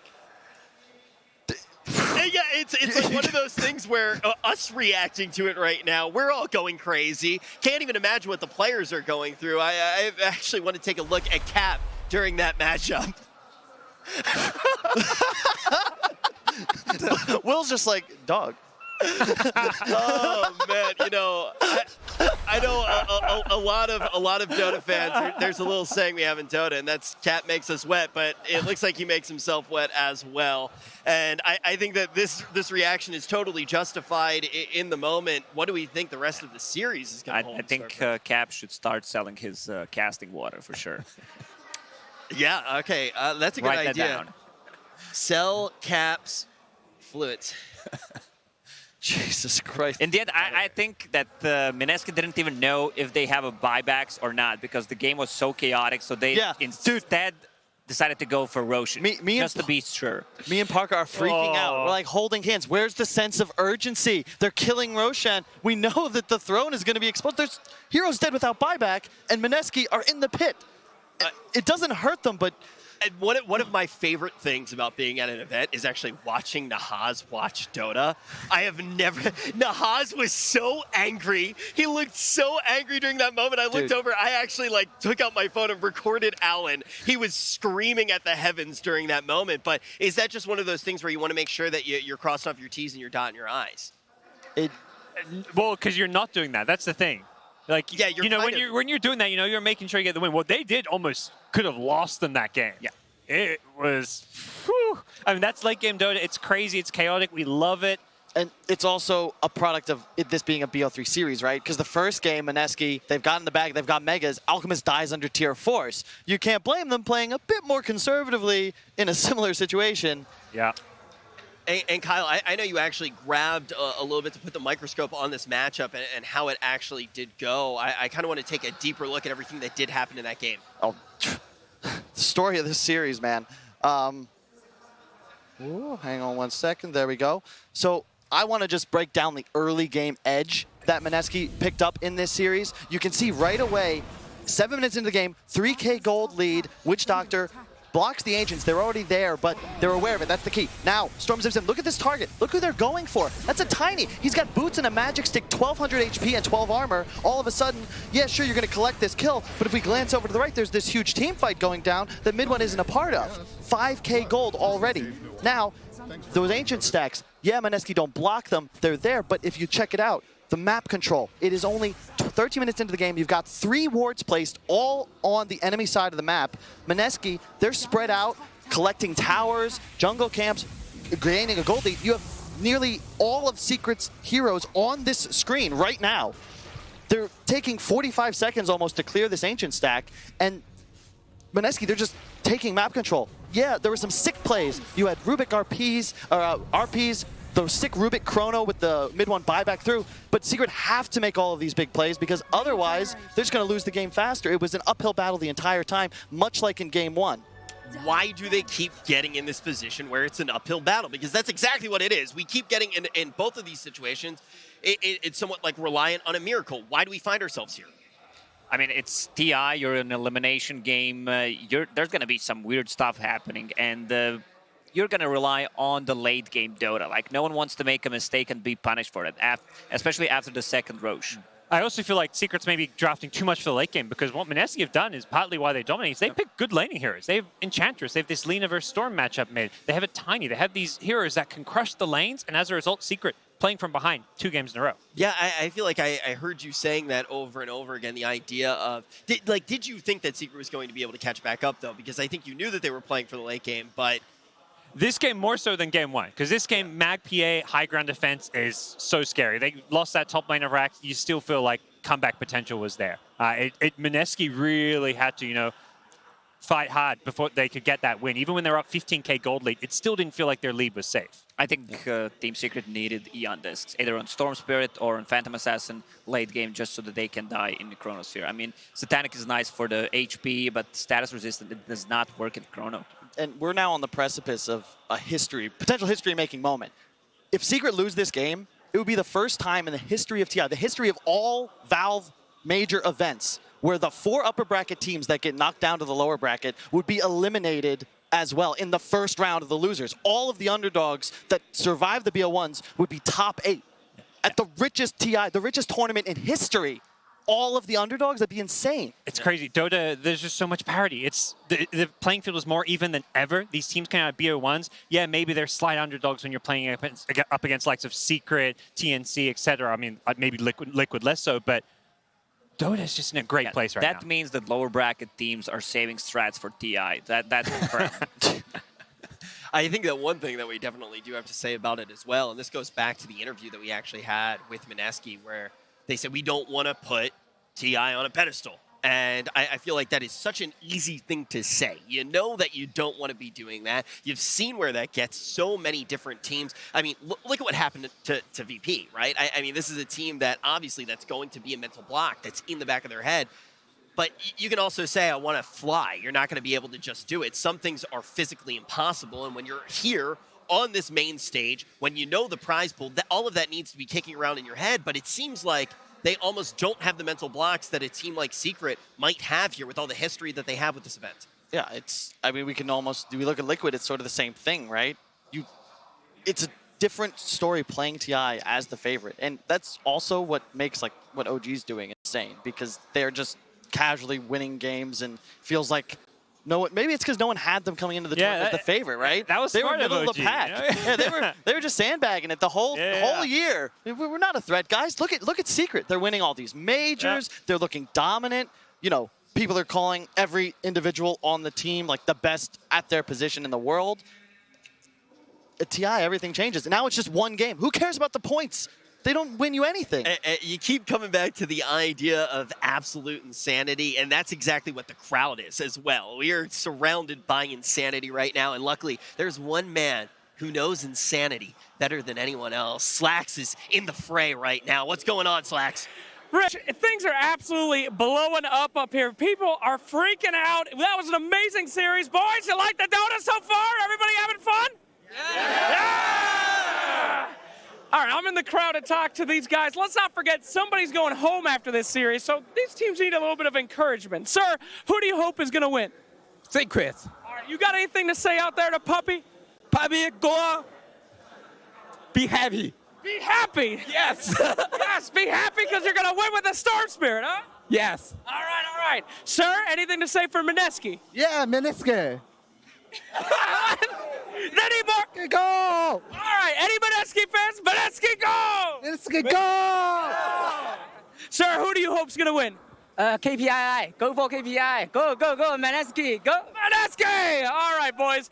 Are you guys ready to see the end of the series? Someone going home? Let's give them one more yell. Boys, let's go!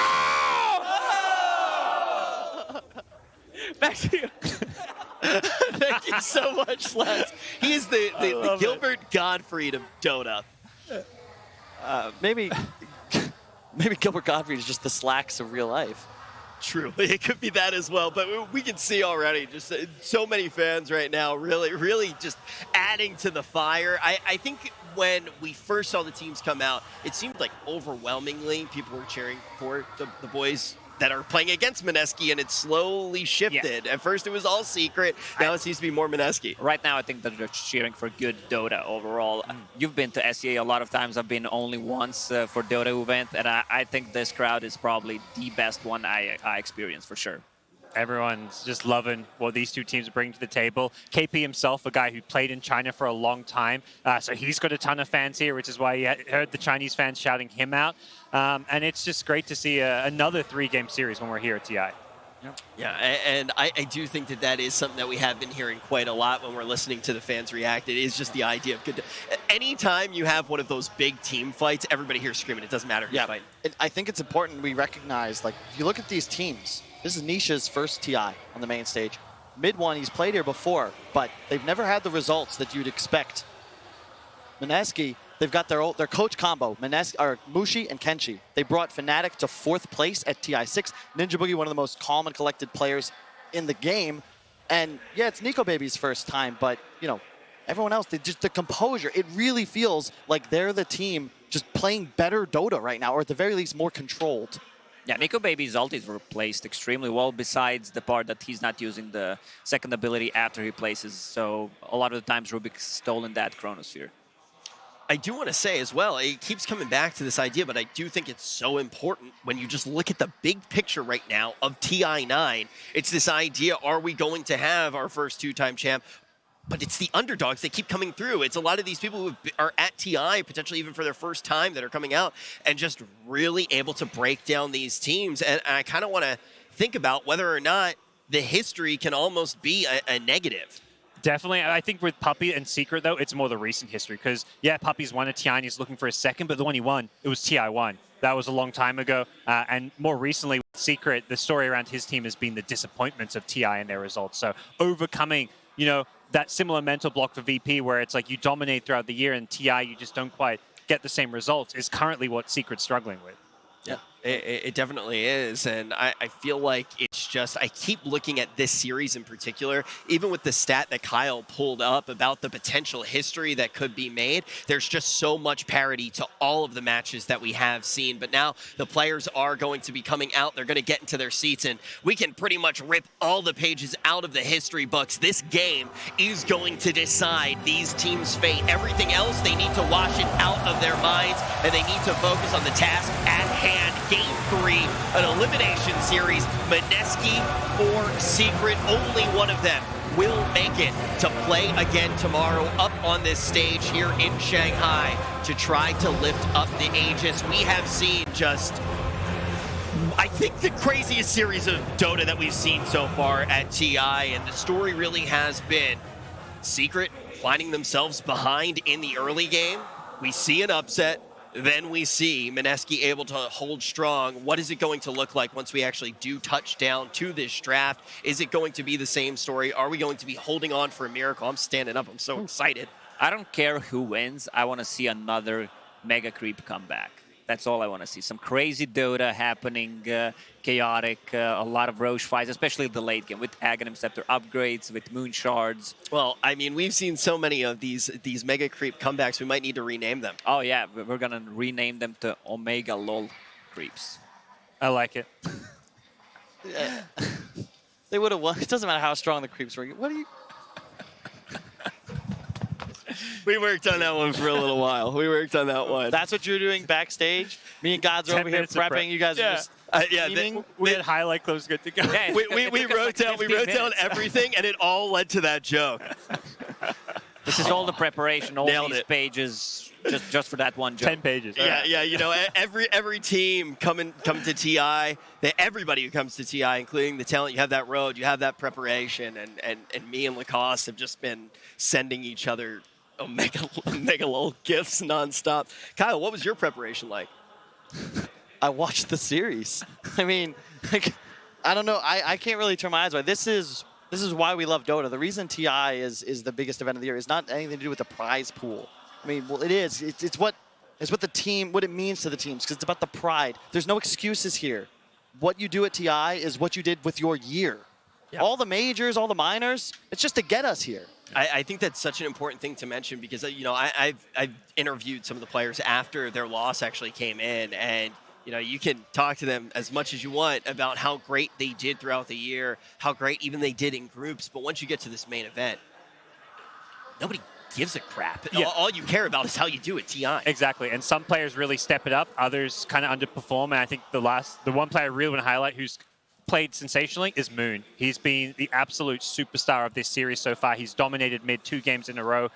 You know, he is looking incredible. He has favorable matchups, though, both times. And that's what I think's got to switch up for Secret here. You had 3 losing lanes in that game. You're giving this just momentum-based squad, the last team remaining from Southeast Asia, a huge lead. And then you have to play catch-up the whole game. You have these miraculous teamfight wins, but you know, don't put yourself in a hole. Let mid one rock. Give him something that can body Moon, or at least give him a fair shake. Definitely seeing some patterns with playing against Enchantress and losing lanes. But I do want to kind of look at, you guys are talking about which players you want to put your focus on. Is there a particular position right now, Lacoste, in this matchup that you say, okay, look at these 2 players, look at this head-to-head. It's going to be incredibly important to how this third game actually does shape up? Well, definitely a mid lane. Mid one needs to step up a little bit if they want to win this series, and I think they need to draft better lanes, stronger lanes, because at one time they were, if you were paying attention like Kyle, they were taking 2 tier 1 towers at the same time. Yeah. What do you think you can do to not completely get blown out in the laning phase, but still put this focus on that end game that it seems like they really want to do, because it's something that does seem safe when you're here? Maybe you play for the late game. Go for a strategy that doesn't have as much variance. I think that's something that God's started to allude to. So what type of heroes do you look for in the draft? I mean, maybe it comes down to some of the pick order that you can swap up. Sometimes you'll see teams then go from having, you know, first pick to second pick, so they're going to have that last pick of the draft. As long as mid one has a favorable matchup, or at least an even matchup, and then give Niche a hard carry. Putting him in game 1 on a Visage, that's a big no-no for me. Yeah, Secret won that game. They shouldn't have. And also, I think the 4 position. You give Yapsor Rubik twice. It's a signature hero. That's what you want him on this main stage, but the early game impact's not there. You've got Potato running around on a tiny in that second game. Like, you could see, he has boots and a stick. 12 armor, 1200 HP. You're so much more impactful, and it's allowing Mineski to always win even-numbered trades around the map. If they have 2 heroes in a lane and Secret has 2 heroes in a lane, they're going to have the edge, and it puts the impetus on Secret to make plays just to equalize things. Yeah, I don't know what impetus means, but I will say the one thing that I do know is, Kyle, you basically said in that first game, Mineski won. They won, but they still get the L. There's one opening where all of a sudden we see Team Secret come through and grab the win. Mineski is looking hot here. Are we going to see the upset? We're about to find out as we jump into this game that will decide it all in this series. Team Secret versus Mineski. Game 3. The DPC champions and the last best hope of the SCA region. Team Secret and Mineski have already delivered one of the most memorable series in the history of the International, and we are moments away from the deciding game. Winner moves on, loser goes home. Our panel talked a lot about the lanes in the last part of that discussion. Do you feel like that's got to be the focal point here in this draft, especially for Secret? Yeah, in both the games, like they said, the early game was so bad for Secret. They were down, you know, against an Alk. They get last pick Alk. They try to respond with a Meepo. The Meepo doesn't even lane that well against Alk. He has Acid Spray. And the next game, they pick Storm and they get Lina. So I think the mid is the most important matchup for this game. I think mid one needs to get this hero that he is confident on in the lane, and make sure Moon doesn't get this 10th pick, you know, Lina that's just gonna 9-10 you, 90-10 you. Yeah, I agree with Bunner. Like these teams, both Mineski and Secret, their mid player is their tempo controller. We have Moon on this favorable like Lina, DP, Ember, Tiny that creates tempo. So those mid one's favorite heroes, Ember, Kunkka, Tiny, like those tempo controlling heroes. If they lose the lane, the side lanes can get a lot of pressure. Even if the side lanes win, though, it's gonna just tilt over to their favor. Right, whoever, like wins the mid. You're talking about the importance of the side lane. Lacoste brought up that point that we had 2 tier 1 towers taken by Mineski before the 8-minute mark practically at the same time. That's the first time that we've seen something like that happen, I believe, in this entire tournament. And that really catapulted Mineski into the mid game here. It almost felt like Secret wasn't even going to make a game of it. I think it was mostly because of mid. A lot of what these teams do, if you watch Secret when they were rolling a lot of tournaments, mid one would play like a Monkey King, for example. And if you watch this early game, Secret do a lot of lane swaps. Once they feel like this hero, Monkey King or whatever in this example, is really strong, they're going to rotate it to their safe lane, where there's going to be a lot of pressure from the opposing team. And Nisha will now take this mid lane, which was already won by his team, and he's going to be able to kind of sit there and farm and catch back up there. And now mid one's kind of relieving the pressure. But in the last 2 games, mid one was under pressure, his safe lane was under pressure. They had no one to rotate and alleviate that pressure as the strong hero. I also want to note that Secret had a lot of late game heroes that game. It was uncharacteristic of them, I think. Storm, Magnus, PA, all those 3 heroes, they don't provide anything to the team when the other team pushes, you know? So I think that's why we saw that picture of the both side lanes getting pressured at the same time. Absolutely. Do want to give a quick shout out. It was a defeat, but Yapsor in that last game, 6-5 and 22 on that Rubik, in on all 28 Secret kills in that game. His damage was number 2 behind only that PA, and that Rubik is still on the table in the first phase here for Secret.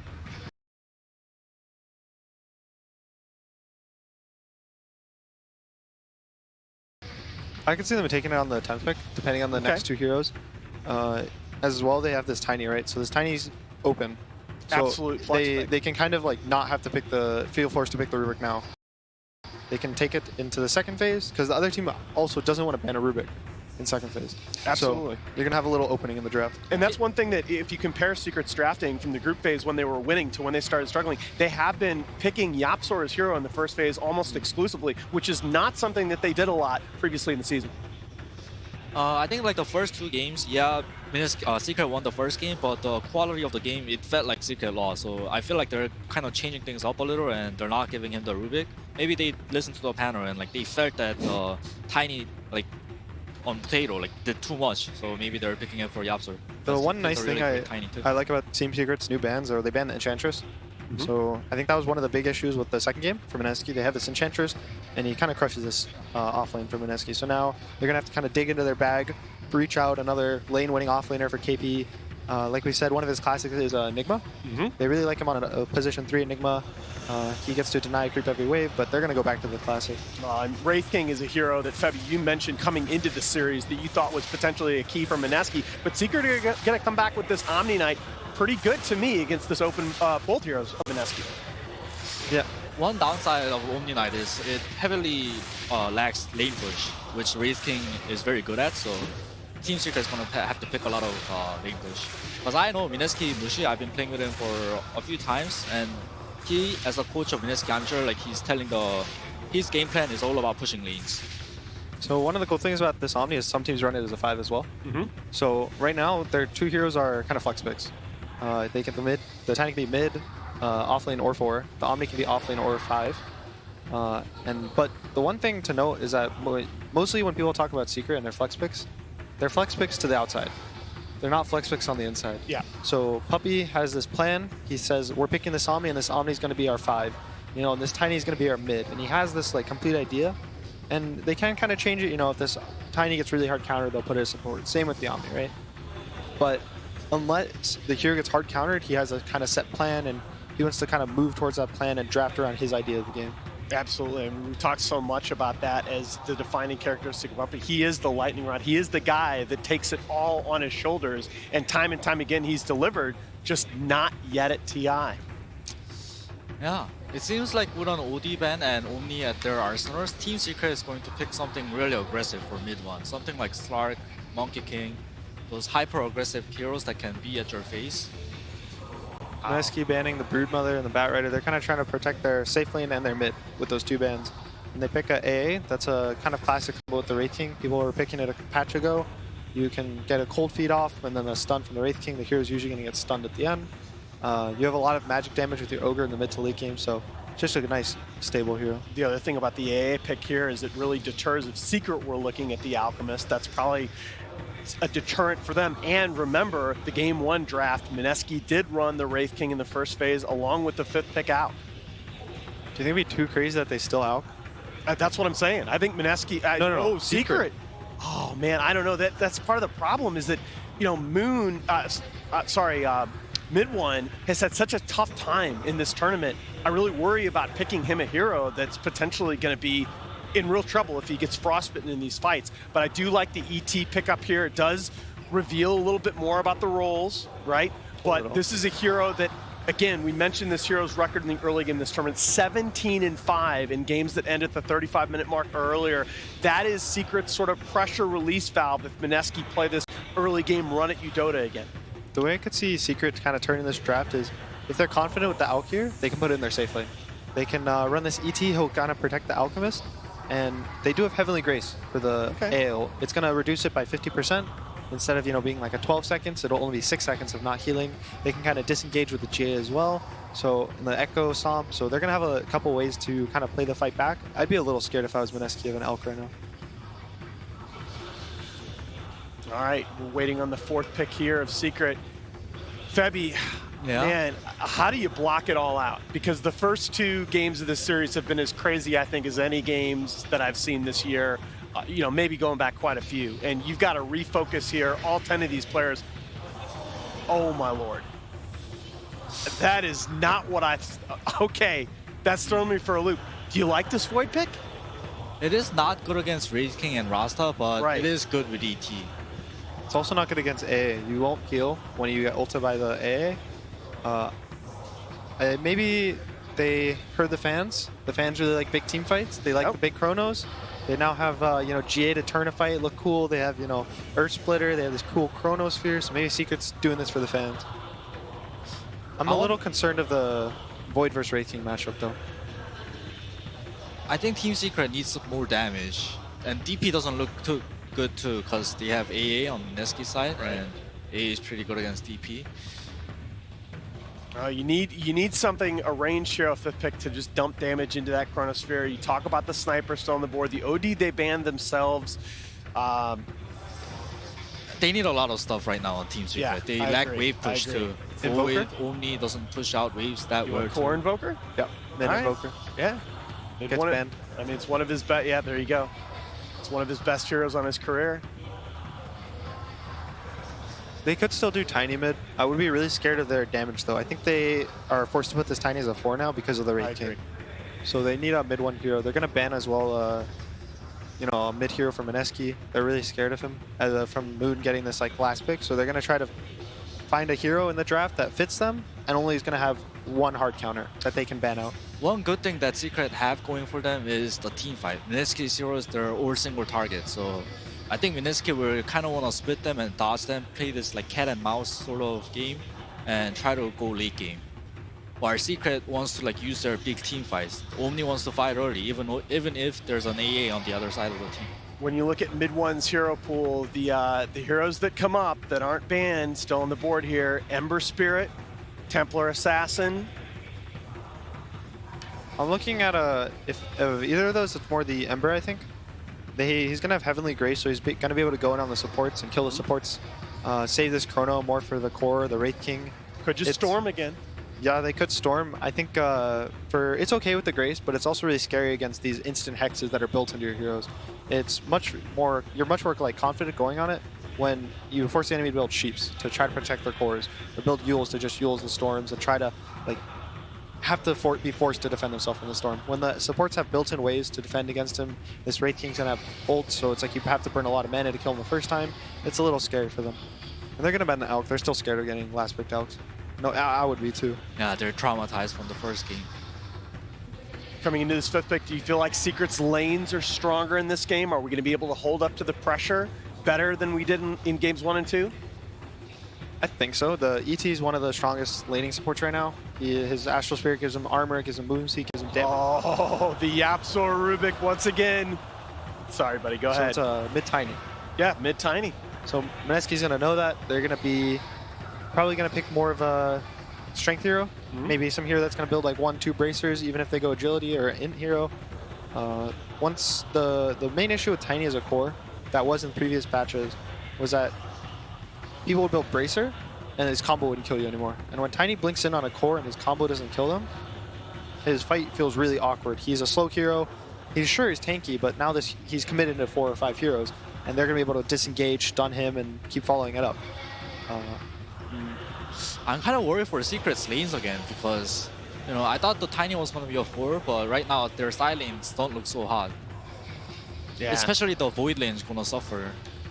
Death Prophet's a really nice pick versus the Tiny, and the Omni, and the ET. It's whenever there's a bunch of strength heroes, DP is one of the heroes you think of like Timbersaw.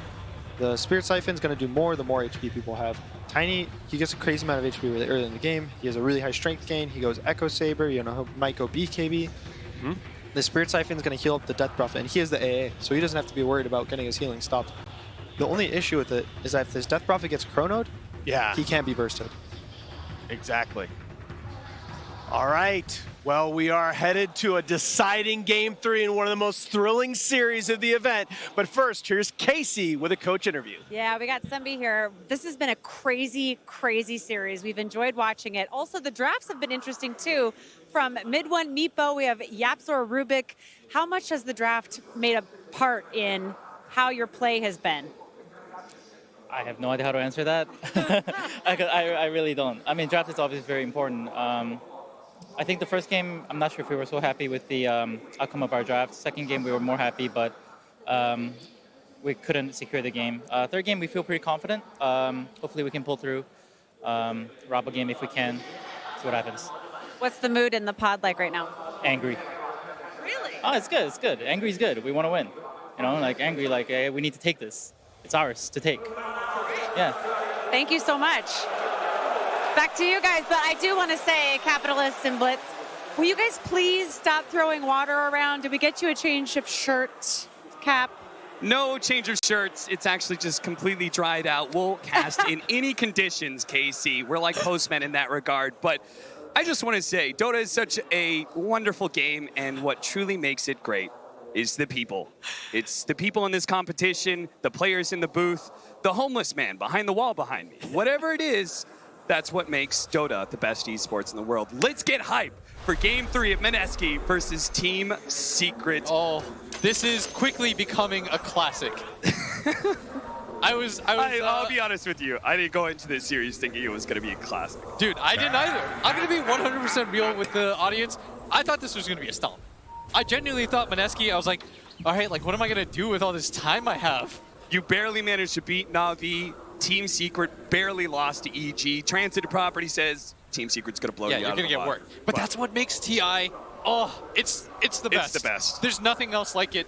This needs, 100 TIs. Just keep it coming. TIs every day. Every day of the year. Me and my kid are going to be watching TI one day. Oh, it's going to be wonderful. Okay. We started off this series. They just high-fived. As we implied. Oh, that's cute. As we implied, we thought Secret was going to beat Mineski. And we started off that series introing saying, hey, this is a David versus Goliath matchup, and no better time for TI for you to be David and slay the giant. Yes. And now, after game 1 should have gone the way of Mineski, now, after they do manage to clinch game 2, is Mineski the Goliath? Is Secret the David all along? I will say that Mineski, in this 2-game series that we've seen so far, they've been the better team for about 95% of the series. Yes. And the fact that it's 1-1, if you're Mineski and you end up losing this best of 3, it'll haunt you forever. This would have been one of the greatest what could have been situations. And for Secret, you'll take those wins. Oh, yeah. You will take that game 1 and you'll say, we got away with it, and maybe this is the wake-up call that they need, that they're not invincible, that they can't overlook anybody. Such a big game for both teams. And that's what I love about Dota, is all the emotions that go into it. We heard Sunbi. What's the mood in the booth? Everybody expected to hear, it's good. It's solemn, we're good, we're calm, we're laughing about it. We're gonna get this game 3. No, we're angry. Yeah. We're pissed off. We're Team Secret, goddammit, and we're supposed to be beating Mineski. And we're gonna see how that anger translates into the game, and how they're able to make their way through this laning phase, as we have Moon versus Mid-1 in the mid lane, Death Prophet versus Tiny. Certainly an opportunity for Mid-1 to take his aggression out on the Mineski players with this kind of tempo mid. This is where star performances are born. we can forget the other two games. The fans can forgive your other two performances if you clutch it out in this game number 3 as this Tiny. I feel like I've just, I'm beating a dead horse, but at this point, mid one, you have to show up. He got out damage dealt by a Rubik last game. Yapzor almost carried that game for his team. It doesn't matter though, you only need one to look good. KP is going to be playing the Ogre. Core Ogre at top lane with Raging Potato, babysitting him on the Shadow Shaman, Nisha Faceless Void. This time, he's going to be the one trying to get all the clutch Chronospheres instead of Nico Baby. And they're running it with an Omni Knight as well, looking to shore up their team fight as much as possible. That's what it really looks like to me. Mineski, meanwhile, fast-paced lineup with plenty of push power. Yeah, and I actually really like Secret's draft. I think that they have the late game. They have really strong heroes at just running at you. I could very easily see them just take a lead and never let it go. Because I feel like when it comes to the 5-on-5 team fights, if they can get the jump on this DP, there's no real save for her. Yeah, that is very scary. She does have great frontliners in her two cores of the Wraith King and the Ogre, but if Secret get around those heroes, if they get on top of Moon. And so far in this mid lane, relatively even, but Moon has outplayed mid one. But this could be it, Cap. I can't stress that enough. All it takes is one game. History only remembers the winners. That's true. 14-6, 12-4 so far. Team Secret are walking away from the laning phase with a pretty good CS lead between two of their cores. The Faceless Void, though, is having a rough one. 4-1 right now, really being shut down by this aggro dual lane from Mineski. Yeah, this is a great situation for the Ogre. You can trade easily. Secret have two different heroes, Cap, that are meant to just win one-on-one fights. Yeah. And this is not the case right now, as the Ogre can bully you out, the Shaman can go toe-to-toe with the Elder Titan. You can see that Raging Potato is actually using Puppy's creeps to farm up the neutrals. And Puppy, he's trying to do something about it. They're going to man fight a little bit, but one last shot. Fable, can it stop the damage? It's not enough. Raging Potato gets the first blood. His life will be traded away very likely here, as he cannot run far enough. KP thought about throwing out the Fire Blast, but doesn't think it's worth it for the mana, and he would be completely correct. The trade-off, though, is that the Omni Knight at bottom, this hero just seems to win lane after lane. It's so hard to deal with him when you have this low damage support 5, and you have no way to immediately burst him from the get-go. I think if you can't set the line immediately, this lane just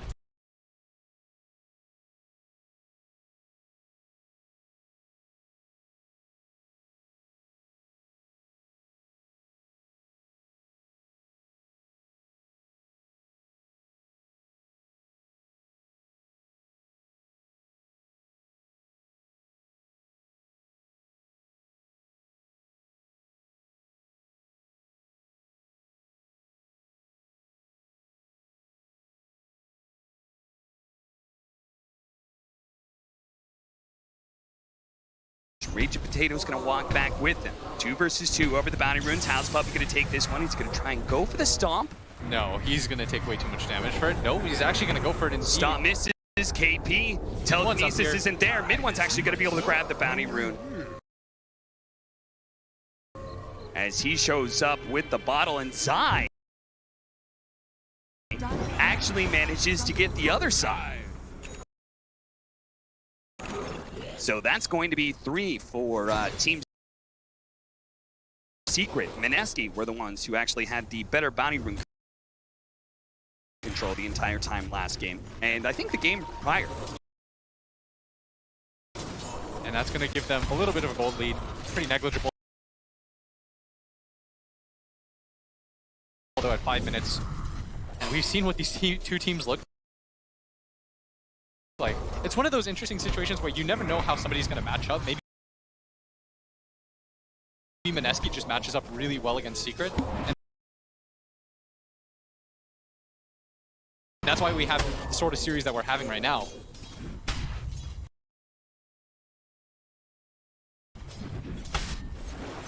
Zai, level 5 already.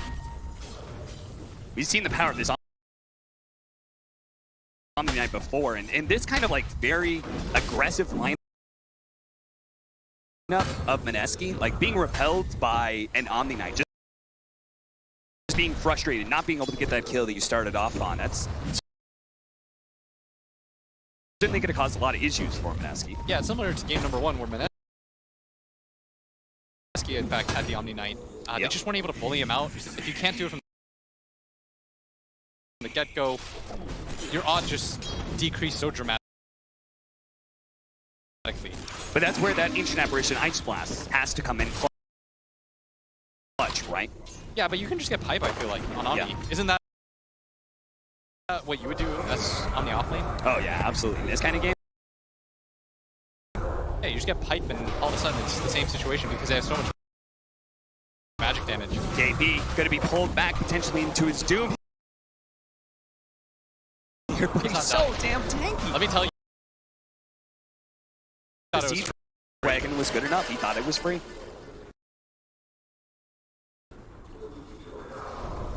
And that Secret, they're a veteran team cap. They're making those adjustments. They realize Moon's play.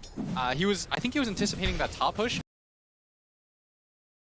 But because so many teams are doing it, he's just sort of going for the play that Secret doesn't expect. Shuts him down. If they'd caught him again that second time when he TP'd under tower. Oh, that ruins his game. They might even go for it here. They try. Moon's going to show up. Hits him with the nuke. Looking to be able to slow him down with the Spirit Siphon. Zai, the Heavenly Grace, protecting him a bit right now. But Nico Baby has another round of stuns coming in. The Crypt Swarm's not going to be good enough, and they don't want to dive the tower. Mineski.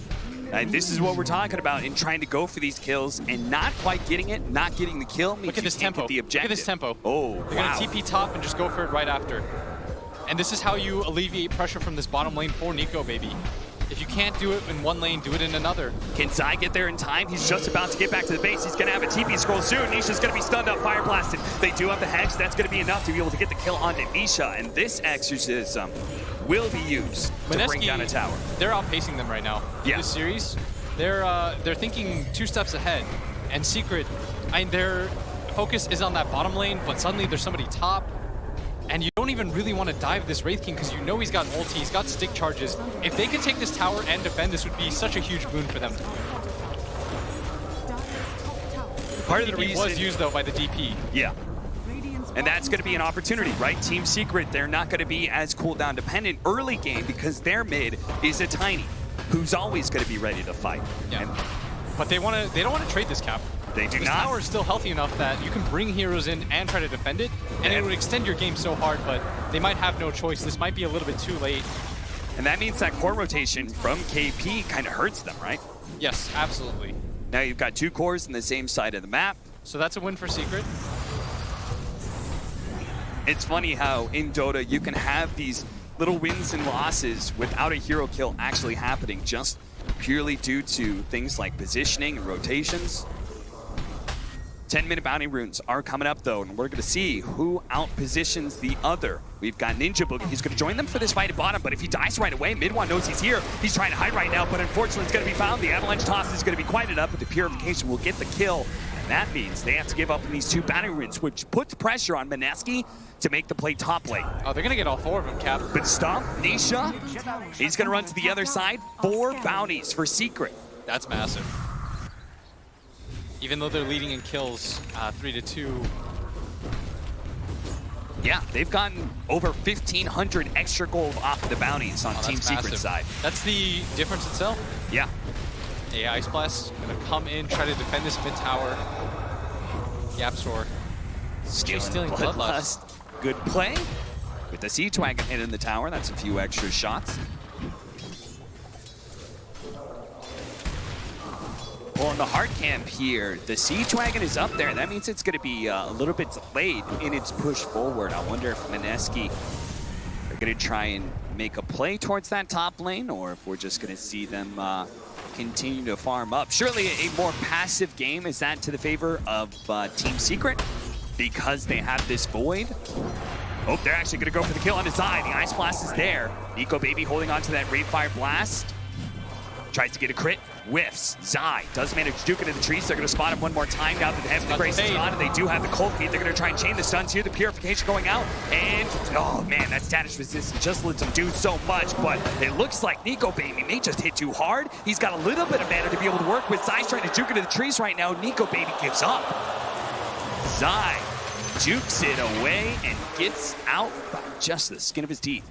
And he is indeed going for the pipe. I feel like there's no better item choice for him at this point. I think what both teams have learned about it is it comes down to the team fights. A lot of the times in these matches, we just see one team rolls over another in the laning phase. But for these two teams, I mean, they know what the mid and the late game look like. Raging Potato likely to go down here. There's 2 cores up here.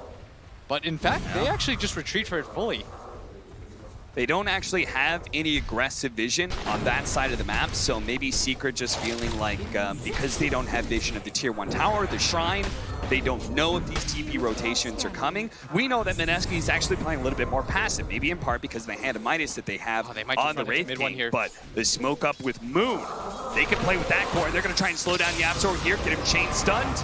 That's a kill. Is that a tower, though? Yes, absolutely. Oh, mid one's here. They're going to be able to catch the Ancient Apparition. A pick off like that could mean more. Ninja Boogie dies, but the Exorcism being used.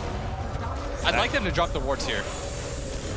They are going to drop the wards. They're going to be able to get vision of these who actually teleport in and can get chain stun. They do have the shackles. Where's the follow? The Fire Blast actually used on the Omni Knight. They just don't have Moon here to get the real damage. A 3-man silence. That's going to be a lot. With the Rain Fire Blast onto Tiny. Mid one down to half health already. The tower's taking up some damage as well. But Team Secret, they're healthy enough. They're going to go for the Chronosphere now onto the Death Robin. Trying to nuke him down with it. He tosses up into the air. They're going to be able to finish off Moon. A good stomp comes out from Puppey as well. They're going to focus on KP. He's dead. Ice Blast on its way. Nico Baby on his first life is about to fall, and all of Secret very healthy, certainly healthy enough to bring down Nico Baby a second time. Team Secret hold their mid tower and repel Mineski. And they might even grab it themselves. The wards, the last of them about to fall.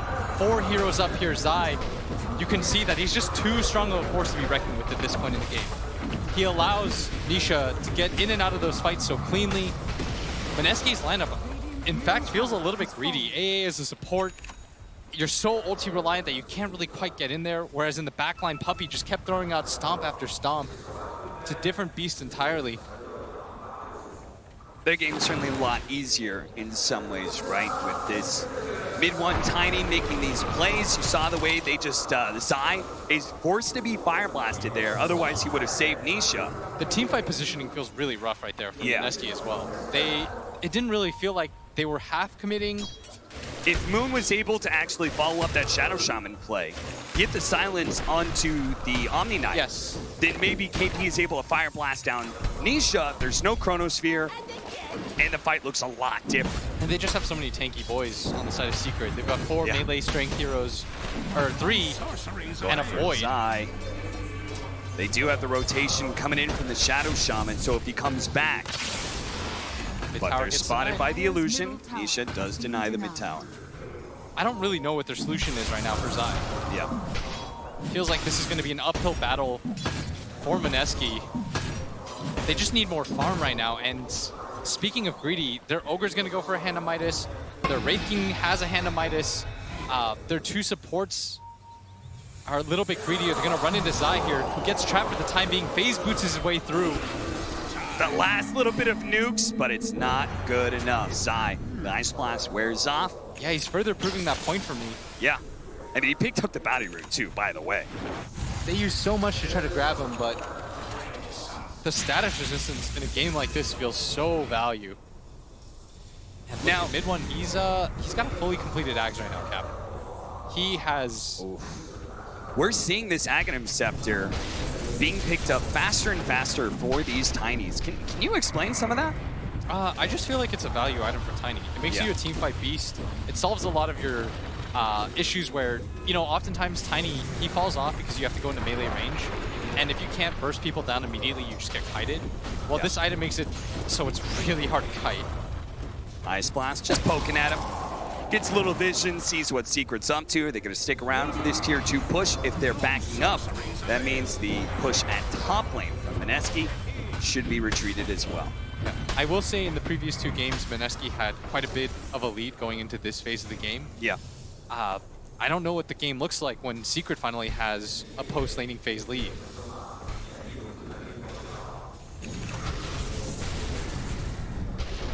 There's something I want to talk about, though. This Wraith King, right? Traditionally, in many patches of the past, Wraith King's considered a early to mid-game carry. Yes. And with the Death Prophet, we're looking at trying to push down towers by 20 minutes, go high ground by 25, 30. A lot has changed for both of these heroes, particularly the Wraith King. We've seen a lot of these Hannah Midas Radiance build. Hector, especially from Infamous, has shown that Wraith King is no slouch late game. You can really push this hero to the limits. Is this just about, what is it about? Is it about the Aghanim Scepter? Is it about talent changes? What is it? I just feel like this hero is good against the other cores. Like, you never feel bad about having him frontline for you either. A lot of times in Dota, you saw in the game that we saw just happened, when the Void goes in and he gets bursted down, you mess up the team fight, suddenly you've lost. Yeah. In this position, he's so forgiving to play. So it's about ease of execution, and at TI, there's nothing more important, right? He's so easy to work around. He dies once, you don't even feel that bad because it gives your team time to reposition themselves, whereas the enemy still has to clump around. The fact that the Wraith King, you've got to kill him twice. Yeah. It means that there's no mess-ups. Well, there's that Aghanim Scepter from mid one, pummeling KP with trees, and now he's going to get the tier 2 bottom tower. If you build the BKB, you always have time to get the BKB on. Yeah, that's true. Aghanim Scepter, usually we've been seeing Echo Saber into Aghanim Scepter. Here, mid one's going to go the other way around. I also think Aghanim's is a great farming tool. It's a real low cooldown, and you can just kind of freely use it in fights. Oh, look at this, 20 minutes push down lanes. 18 minutes. They're just kind of going for it right now. They've dealt a good amount of damage to this tower. Mid one is, we said, give us a star-making performance, bail your team out. So far, so good. 7 out of your 8 kills. X, Raging Potato, I think he knows he's been caught, and he's just trying to stall things as much as possible so his Serpent Wards can actually get the kill on the tower, but sadly there's a Glyph, and the Glyph now, especially with the multi-shot, is so good at clearing out the creeps and defending. Yeah, now this is just going to be food instead for Secret as they clear up all but one of those, I think. Radiance for farm. Moon. Death Prophet's another hero that can go late game a little bit better. The new Aghanim Scepter that was introduced for the hero, that's a core item. The scary part for Mineski is, I don't know at what point in the game they're going to win this. Yeah. I mean, if they're not winning it already, right? Yeah, it feels a little bit scary right now. Ninja Boogie. I don't know if this is like an issue of pace. Yeah. Because I felt like previously they had heroes that could just run at you. And Moon had some sort of hero that could just collapse on the side lanes. He could set a tempo. But in this game, it sort of feels like he has to be passive with his DP. It feels like they've gone a little bit away from the principles that led them to success in game number 1 and game number 2. And so now it becomes much more about this Wraith King. Like in the previous game where Nisha had to be the main hero, I think Nico Baby so much rides on his shoulders. 20-minute bounties, mid one free to push out bottom lane with his volley, take control of those. Mineski, are they going to invade? Are they going to try and get more than just this one? It seems they're willing to concede all map control to Team Secret right now. They just know they're weaker than them. They have to ride the line. They have to rely on their carry. A man they brought in late into the DPC season, this Radiance. Can Nico Baby change the fate of Mineski right now? The good news for him is that he is good against the cores of Secret, aside from the Omni Knight. Yeah. Of course, he's going to always be able to survive out the Chrono. And more importantly, he doesn't get bursted by the Tiny. Both upsides for his hero. The only downside is like he's going to need help. If it means that he's, the Chrono doesn't do anything for him, Nisha's just going to say, I'm not going to Chrono you, I'm going to Chrono Moon every single time. Yeah. And that makes Moon's game so hard to play. Is that why he's not, he hasn't actually queued up the Aghanim Scepter, which everyone goes after the Eel Scepter. Does he need, an early Aeon disc? Yeah. That feels so bad. Terrible. I feel like you go Axe, and then you can go for the Aeon disc. You just have to do it. I'd sort of maybe even get the Shivas first. I would before the kind of be Aeon okay. disc. Yeah, I'd be okay with that, but I do think you need an Aeon at some point. Oh, he Max goes is gonna Blink go instead. Maybe he just wants to fight. They're going to get the Radiance timing, and maybe they just want to run it secret. That's how they want to come back into this game, rather than just pure farming. I mean, the AoE silence can come in really clutch here against this Omni Knight, right? Because you always know the Omni Knight's going to be running forward to protect mid one, or to protect Nisha, who's been initiated on. It's very good against the Faceless Void. Yeah. Nisha already has a BKB. That's so scary. Means the silence is going to be very ineffective against him. It also means that he's always going to get Chrono off. Yeah. Which is pretty disastrous for Mineski. Pretty much the only one who can stop that outcome is Raging Potato. And I just don't see him getting lasting shackles in these fights. He does have the Ether Lens, though. He feels like he's paper. Yeah. And I would say that Mineski would be all right, but I think this Omni Knight, I've been saying it from the beginning of the game, it might just prove to be too much. Gonna walk up the hill, but they don't have their Death Prophet here. Secret. Fighting around their Shrine, they've got the numbers advantage. The pipe has been used almost immediately. And Zai, I mean, he ends any thoughts of Look at aggression. him. He just doesn't care about you. Raging Potato does manage to get the Hex off. There's the Avalanche. The Ice Blast is coming in. They do manage to get the Guardian Angel. That will help protect mid one. Here comes Yapzors, but it doesn't actually nail a whole lot. That's going to be the Ogre going down. Nico Baby still trying to focus on mid one because they have in the Grace. Mid one is actually going to be fine here. Now we have the Exorcism out. Yapzor does manage to force snap down to the low ground. Moon pursuing, trying to get another Spirit Siphon, this time on mid one. Can they actually take down this Tiny? Well, they've already lost most of their support. Chronosphere catching them just on the side. Mid one tries to get away up the tree bomb route, and now the Death Prophet's dead. Nico Baby comes back with a second life, slowed down, and this is going to be the second team fight. Now he's here to die. It's Team Secret absolutely outclassed Mineski and almost wiped them. And Zai's still chasing. He wants the full team wipe. They're going to extend their lead 7K. The Blink Dagger, I feel like, just doesn't really do anything for you. Yeah. It helps you evade some situations, but... And what they want to do is get on top, and I would agree if the Void didn't have such a fast BKB, and if you weren't playing against Heavenly Grace. You fulfill those two conditions, maybe you're alright. But as it stands, and they're trying to do what they did last game, which is take these mid-game fights, push in for the towers, but you know, they don't have the firepower, they don't have the heroes. Yeah. You see that team fight again. They thought they just had the burst damage, but a fast Guardian Angel coming out from Zai was so key. It slows down the damage that Nico Baby was putting on a mid one, and then he just doesn't get enough. The Ice Blast wears out about right now.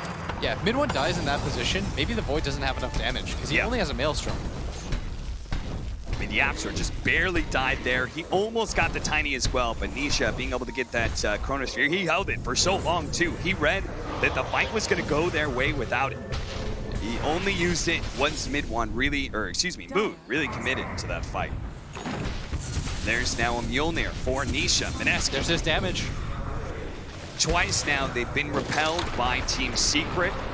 At some point in time, you're going to have to start thinking about an exit plan, a plan B. What are you going to do with this game threatening to go late?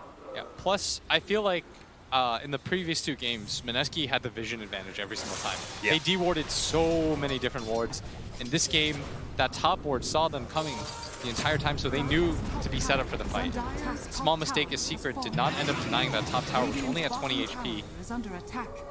And this is going to secure them 2 bounty runes. I mean, they haven't gotten 2 bounty runes in such a long time. Moon's going to go for the plate mail and the Ags, both items that I advocated for. I wanted to see the Ags first into the Shivas, but he opts to go for the plate mail. Yeah. Just a little bit of help. I mean, it is a lot of physical damage. Yeah, I like the casual plate mail. Yeah, with the volley build coming out from mid one, like he actually has to worry about the physical damage coming from the Tiny, not from the Faceless Void. Because Void's got a very magic damage heavy build. Mjolnir and his bashes, that's most of his damage right now. Very true, Cap. 5-14, a 7,000 net worth lead for Team Secret. We have not seen them have this kind of lead once in this series. It's only until this game 3 they get mad and They are just not letting Mineski get any openings here. One thing, though, is throughout the season, when Secret has any sort of lead, they just sort of go for it. They take fights nonstop, but I think they've sort of developed like this mutual respect. Secret is saying, like, Mineski, you're a good team. You can hang with us. Let's not just throw. Yeah. The Raging Potato jumping forward. They're going to try and blow up Yapzor. That is a target you can certainly burst down. That's like mid the one. easiest target. Mid one, he's hard, but Yapzor, that's easy. And he's got a BKB mid one. I love when your cores still go BKB when you've got an Omni Knight. I feel like it's the worst thing in the world when you purely rely on your Omni to save you in those situations. It makes it so hard because then he has like 4 different heroes he has to constantly save. Every BKB that comes out makes Zai's life easier. You're one of the biggest BKB enthusiasts that I know. You always say you have a lead, secure it with a BKB. Yeah. What's the point of having 10k net worth if you don't have a BKB? Yeah. You get Hex once, your 10k net worth. It's gone. You just die. Just like that. Though, how much gold was Yapzor worth? I remember saying this was a 7,000 net worth lead. Now it's only 5k. Dude, he was worth a lot. Their A is worth 2,800, and Ninja Boogie's like most expensive item is his Quelling Blade. Life's been hard for him. That's his luxury item right now. Raging Potato's done a good job of keeping pace with Yapzor. In fact, we're pretty much core for core until it comes to the difference between our Death Prophet and mid one's Tiny. Yeah, mid one still unblemished, 5-0 and 6. I mean, he's no. How do you push into that? You don't. Yeah. You, if I'm straight up honest, you don't. Mineski. It seems to be their turn to sit back. Nice. Ah! Moon still got it. The crowd like that. Oh, yeah. I mean, an attack, a projectile like Death Prophet's, it's not fast. It does that little swirly animation as it makes its way to its target. AP. He's going to be slowed down. Fire Blast onto the Void, trying to slow down the damage. There goes the Heaven of the Grace. Ninja Boogie's already dead from mid one. He managed to get the initiation onto him. At the same time, they were going on KP, so that's 2 dead already. But mid one, they're actually going to go for this one, threatening the Chronosphere. Moon does manage to get outside of it. Guardian Angel will protect him against this Exorcism and the lockdown on Nico Baby. They're going to try and focus on Moon while they have Nico Baby just naturally die out. The Circle Wards are there, the BKB. They've almost finished off Moon. Their volley almost does it, but Death Prophet managed to survive off the Eul Scepter, and so instead, they're going for the Wraith King, who's had half health. They're trying to play around these wards as best as possible. Blink's healing, going on the Yapzor. Spirit Siphon healing up. He managed to actually heal through all of that one, but Nisha's now locked him down. A ton of damage onto Nisha. Quickly stopped by Zai, who gets out the Purification. KB, who came back into this fight, may just exit it just as quickly as Silence goes out. Onto 4 from Moon. They go back into this one. Ice Blast, and they finish him off. He's dead, but the follow-up there comes out from the volley to be able to finish up Nico Baby. Moon, blast down Puppy. They want jump the team forward. They're going to be able to get the Omni Knight. That's going to be a wipe. This time, Secret. They challenge Mineski. They say, we think we're stronger than you. Let's put it to the test. But the buybacks, that's what makes the difference. Mineski use 3 different buybacks, but it wins them the fight, and it just might win them Roshan. Can they Rosh? If they could Rosh, this would make it worth it. If they can't, then all you really did was make it so that the fight went even. And they're going to ping into Roshan. They know it's up. I mean, it's not very quick, though, without the Wraith King. And Moon doesn't have Ags. True, but Secret's not buying back right now. I think they also agreed. They're like, we don't think you can do Roshan either. Oh, it's going to be close. They almost have the Aghanim Scepter on Moon, too. That certainly would have helped. Solar Crest is pulling in its weight here. Yeah, this Rosh took forever, but Puppy, does he have a TP? No, he's not going to TP. Yeah, they're just giving it up. A while, but this is a big Roshan. Yeah. Now the gold lead's set to 4K. Moon can comfortably buy Ags without having to worry about having buyback or not. The Axe also means the Aegis is more effective on Death Prophet than it was in the past. In the past, you weren't a good Aegis hero because you were just an Exorcism buff. That's all you were. But now Aghanim Scepter adds a lot of damage to this Death Prophet when she does have her ultimate on cooldown. That was such a go-for-it maneuver, by the way. Yeah. If it goes poorly, Mineski lose the game right there. Yep. When they all bought back, and I thought it was going to go disastrously for them when they ran in 1 by 1. Oh, yeah. That's looking a little bit Dude, dicey. Moon TPing in and getting the 4-man silence. I was like, okay. Oh, ooh. That's a cool silence, but what are you going to do with it? Runs after the Tiny, but isn't able to find anything. I think he was just trying to get him out of that area. Because mid one, of course, still has the BKB. And they still have to be cautious on the side of Mineski. Yeah. They used a lot of buybacks for that. In fact, they have only one up, and it's on Ninja Boogie, and that's because his net worth is so low that as long as the timer isn't up, he'll have it. AC completed by Nisha. They immediately go for the smoke. They might run into the Wraith King here. They've got to be careful. They're going to dodge the Wraith King. They're going to go for anybody else. If they can actually intercept Mineski here, which they... Nisha? Raging Potato blinks away. They're still going to be able to catch Ninja Boogie. Volley will be able to get it. They don't have to use the Chronosphere here. Two-man silence, but immediately that's going to be cleansed off by Sai. Jump into the air. Yule's Scepter. They want to get out. The numbers disadvantage, I think, is a little bit too rough for them. Yeah. I mean, without the Ancient Apparition, like, how do you deal with this Omni Knight? I just don't think you can. Yes, and that's why, you live by the 5AA, you die by the 5AA. He's so easy to kill, but he's so important for the rest of your team. Ninja Boogie, he came in big time for them in game one. With his Witch Doctor, he's going to need better positioning. They really don't want to give up this tower. They do not, but they just might have to here. 5 seconds up for the Ancient Apparition. You just cannot get multiple Euro Chrono, which is easier said than done. Nisha's got the advantage in positioning, but they're going to back out. They're actually going to go for it here. Yule's Scepter catching the Omni Knight. Follow-up silence, Rate 5 Blast, and a Hex, both being used. 4 staff after 4 staff. And the volley from the high ground. This is going to split their fight in half, plus the ET Spirit. They wanted to threaten for that. It looked like a good timing for them. But Secret, they positioned themselves very well, and they've got a DD on their Faceless Void. This is going to force them into a fight, regardless of whether or not Moon has the Aegis. With the double damage and the Ice Blast used. Oh, they're going to use the old Scepter, dispelling off that double damage.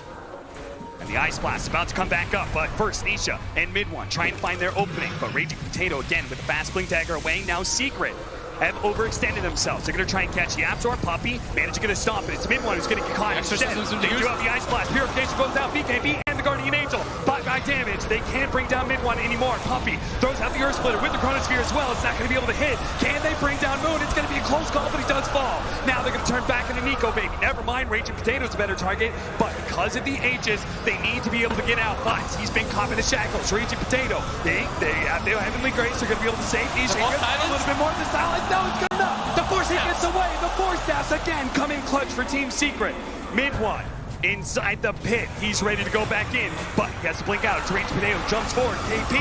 He's going to be able to get the initiation on mid one. Sai, he's trying to make his way to be able to bail out mid one. The Ice Blast comes in though. They bring down mid one. He's dead. They look for more. Sai and Yapzor running him down. Hex on one. Ray Fire Blast quite soon on the other. If they can actually get him, double Solar Crest as well. That means that damage from Nico Baby. He's about to bring down the Omni Knight of Sai. He's still going for the multicast. One more hit. Stop it! And they're right in front of the base right now. That gold lead has been completely evaporated. Mineski have in fact wrested it away from Secret. They will not roll over. What is happening right now? Moon silence the mid one, so he can't actually get the volley off. I can't believe they're going for this tier 3 without the extras, and the buyback goes in their retreat. And that's 2 core buybacks that you forced out. They weren't able to get any kills. This was a defensive buyback. Mineski, they're actually up 1K on Secret. The fights last so long, and it got so split. You saw Secret, they were on the low ground. It felt like they were going to be just fine. They were force-staffing each other one by one, and then they overstayed their welcome. Yeah.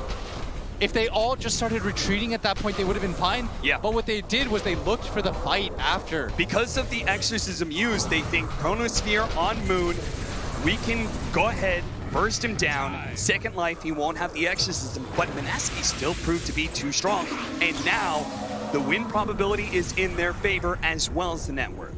I can't even believe this game. It feels like a departure from our previous two, but what a fun one is. I mean, it feels like these two teams just bring out the best in each other. Oh, They're yeah. willing to fight nonstop.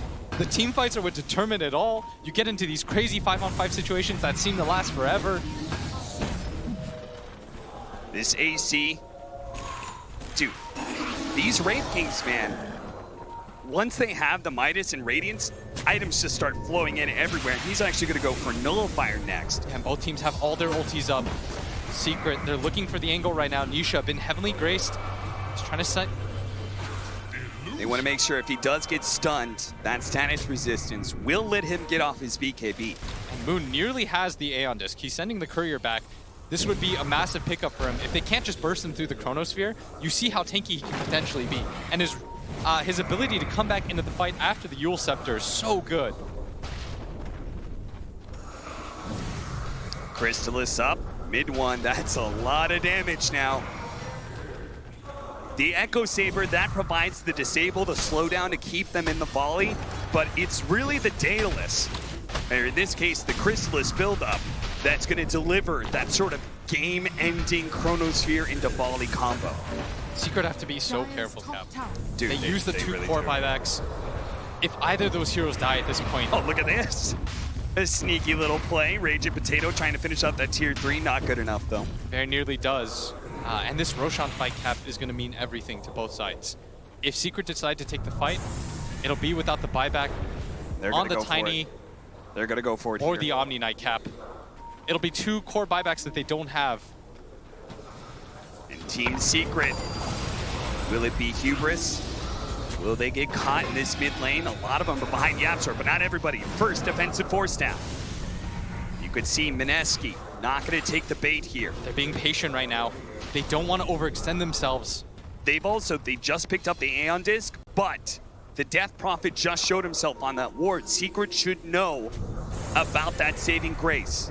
Yeah, that's a big item pickup for both teams. Now you can't just blindly Chrono Moon and hope for the best. You have to position it correctly. As we wait with bated breath, Roshan about to spawn, and that's going to mean a mad dash for both teams. And neither of them have buybacks, but it's Mineski that's limited by They actually had a ward in place. They're going to be able to see that Blink Dagger in. Raging Potato, defensive force staff away, but a volley. Finish him off. Raging Potato down, BKB used by mid one, and Mineski. Everybody out. Roshan, 20 seconds until he's up. What team's gonna go for it? A fast Roshan like this with 90 seconds for Raging a Potato. Ice Frog just wants it. He, just 10 more years of Mineski versus Secret. What gives the most dramatic situation? It's that 20-second timer on the Roche. And if they get it, there are going to be so many items coming in for Team Secret. Like the Lotus Orb for Zai, that's going to be crucial because the whole Blink Dagger Death Prophet play is then canceled. And there's a Nullifier on Wraith King. Oh, yeah. Oh, this is going to be an explosive team fight. Dude, he's going for the Orchid. He's going for the Son of Doom build. Shout out to OD Pixel for that one. I hope you're watching. But all of that, right? All of that can go away off of a Lotus Orb or Heavenly Grace coming out from that Omni Knight. They have to hunt Zai down. This really is a game about hunting Zai. I will say his build, not going for Greaves, has hurt him so much because he doesn't have the ability to remove that silence easily. Oh, now they're going for it. They don't care. Ice Blast in the pit. Moon showing himself at bottom lane. Dude, is Mineski actually going to fight around this? This is going to go really quick. Being in, can they get in there in time? Nico Bait gets vision off into neutral, then trying to go for Nisha. He's already popped his BKB. Chronosphere to be able to pick up the Aegis and Cheese. He's got that. Now he's going to be able to jump over to the side, trying to go for Moon as best as possible. Now time locked out. Spider ready for the first light. It might be the Aegis as well. Look at Midwine. He's TPing back to the shrine right now. He's trying to stay in the fight, but also get out of the river. But Zai's gone. He doesn't have buyback. And Nico Baby, he's blinked forward if he can get any more. But 104 seconds now for Zai.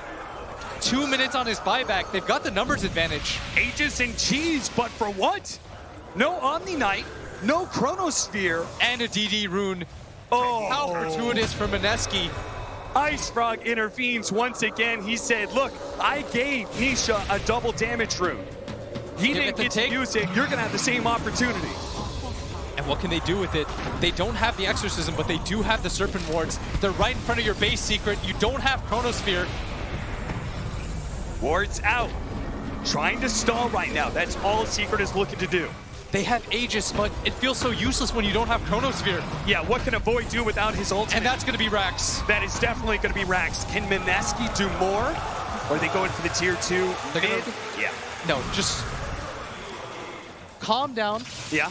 Gather yourself. Are you talking to me or Mineski right now? Both. Blitz, I'm about to lose my mind where this game. I can't handle it. Mineski. 2 siege wagons. A bunch of the boys.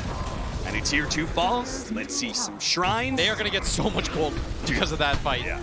They're going to grab the shrine here. This shrine, once Roshan's out of the equation, the other shrine doesn't matter as much. Yeah. This shrine controls the triangle. It makes it really hard for you to get outside your base and farm. And it just forces Secret to sort of hole up. 25% backtrack. Oh! Nisha win for it. Oh, he's gone for it. All right. Let's do it. Let's see what it does. What if you backtrack a crit? It's the same situation here with the Wraith King. Maybe he just feels like the... All right, you know why? I think it's because he thinks that his Chronosphere isn't very good against the Wraith King or the Death Prophet at this point. Yeah. I think he's made the executive decision. I can't deal with these two heroes. The better talent to dealing with these two heroes is the backtrack talent. Yeah. And Zai needs the Lotus Orb. He's been waiting for it for so long, but the problem is his buyback's about to come back up, but he won't have the gold for it. So he's put into this weird position where he can't teamfight without an ability to get rid of the silence, which is why I feel like he needed Greaves in this game so badly. It's, of course, in hindsight, because you want to get phase boots for the laning phase, but it feels so rough to fight without it. I mean, is Zai going to have a buyback? I think you might buy out the Lotus Orb. Maybe if you think you're invincible anyway. He definitely is. He's waiting around that area for a reason. I mean, I think that's the only way to solve some of the team fight issues. Oh, Jesus. That's a lot of gold. That's a Hannah Midas multicast, Brock. And he's got the 40 strength. The 40 strength. Boy's a beast. Attacking a third hero that Chronosphere is just not going to do shit against. KP right now is walking around with 3,600 HP, 1 billion armor. I think that's what that adds up to. I can't believe we're in this position right now. We're Secret 8K down. Cap, they were most people's favorites. Mineski, bottom 2. Yeah. They're about to join Infamous potentially in the top 8. Liquid Dota, where are you at? You had these two teams as your bottom 2. And look at that. But the team fight is all that matters. Yapsor They're going to be able to telekinesis onto KP. The first initiation, the Shivas, the Chronosphere, it only catches the back line. He didn't actually lock down Moon. He will be able to finish off Raging Potato, who doesn't have half buyback. KP is almost dead, but look at that. Trapped inside the trees, the Guardian Angel barely goes offside. He's being hunted right now. The Ice Blast takes him out. Nisha looking to be able to finish off KP, but he's so tanky. The Ogre's good. Mid one, pummeling them with the volley. Trying to be able to finish off Nico Baby as best as possible, but Moon, he's getting the access to some damage. A Fade Ball to be able to finish off the Ogre. He does have buyback. Mid one, he also dies as well. Moon's able to chase him down into the high ground. Nisha, man, fighting against Ninja Boogie. He gets 1. Can he get 2? He gets 3, but no. He's gonna die here. He does have the Aegis on his second life though. Nico Baby and KP sit on top of him. They need to be able to chase him down. Ray Fire Blast 1. Fire Blast 2. Ice Blast in. Force down. That's not gonna hit. The tree volley over the top. They're going to be able to turn. They're going to be able to fight. Can they bring down Moon? The Ice Blast stolen by Yapsor. 1 second for the blink on Nico Baby. And he gets away. The Avalanche doesn't hit him. Now it's KP's turn. And this was KP's buyback. They have the silence though. The counter Yule Scepter being countered by the Lotus Sword. Shiva's out. 3 versus 4. Nico Baby. There's the Nullfire trying to finish off the Faceless Void. But again, the force staff is going to be good enough. Who's in the middle of everything? Nisha has a BKB though. They running out of physical damage. Nico Baby's trying to go for mid one instead. But Moon, he's being checked down. 1 second. He's dead. Fade Ball. He doesn't have buyback. He doesn't have buyback. He was 1 second away from the Yules. Nico Baby, he'll be able to at least get Puppy, but the rest is Secret. They're not tanky enough. They can't actually go to the second life of the Wraith King. But 1 second and Zai is about to be alive. Secret in a great position now. No buyback for 106 seconds. 74 seconds on the deck for the Ogre. They've got to make something of this. What a turnaround for them as they barely hold in that fight. If that Death Prophet gets Yules off, they're going to win that fight. And she was 1 second away from it. The target fire precision on Secret. 1K gold lead now for Mineski. Oh, my heart. Oh, they're trying to execute the Faceless Void. They know they are at a disadvantage, but again, the Force Staffs. Oh, he's coming in. He's got the 2 supports. Onto the 2 supports with an Ice Blast, with an Earth Splitter. 5 behind Mineski. That's 4 dead. Make it 5. The reincarnation. 1 versus 5. get back to the fountain, and you've got to stall Secret, because once again, they're going for your throne. Telekinesis pullback, mid one, toss him over to Nisha. Nisha. And he's just trying to waste time right now in Secret. And they're obliging right now. They're walking away from the tower. They don't have Glyph though. And this is going to be a hard hold. There's no buybacks. He's going to have to do this 1v5. They did it before, 2 versus 5. 10 seconds on for KP, nullifier. On to Puppy, looking to try and execute the captain of Team Secret, but they can't finish him off. He's still trying to go for it. Secret's just ignoring him. Dancing around. Nico maybe does have the reincarnation, so he's man-fighting here. He even wants to die. He needs the AoE raise fire blast. That's why Secret aren't finishing him off. The Guardian Angel, good for the throw. It's exposed. Terraform's down. Nico baby, he's trying to finish up anybody he can, but Nisha swinging away. They don't do enough. They have it. Throw it. Team Secret has done it! Another comeback! Unbelievable! Victory for Team Secret! I can't believe they pulled this one out. The fight lasted so long. Barely able to pull it out, and Secret, they went for the win when Mid-1 went for the buyback to help out the rest of his team. That could have been the decisive moment where Mineski wins. They sense blood. They all fought back to try to get that fight done. And instead, it is Secret that walk away with the victory. What makes champions? It's the difference between good and great. Not what you do in practice, but when the lights are on, when you're in the booth, when thousands upon tens of thousands of eyes are watching you and your backs are against the wall. Team Secret, 2 times in this series, had their backs against the wall. The DPC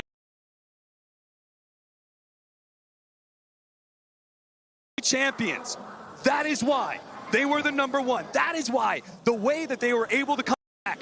And that is why they will move forward against Mineski. And all the props in the world, by the way, to Mineski. They showed us such great Dota.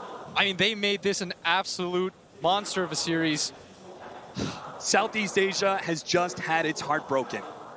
And fans around the world at this point, Mineski have made a lot of fans with this series.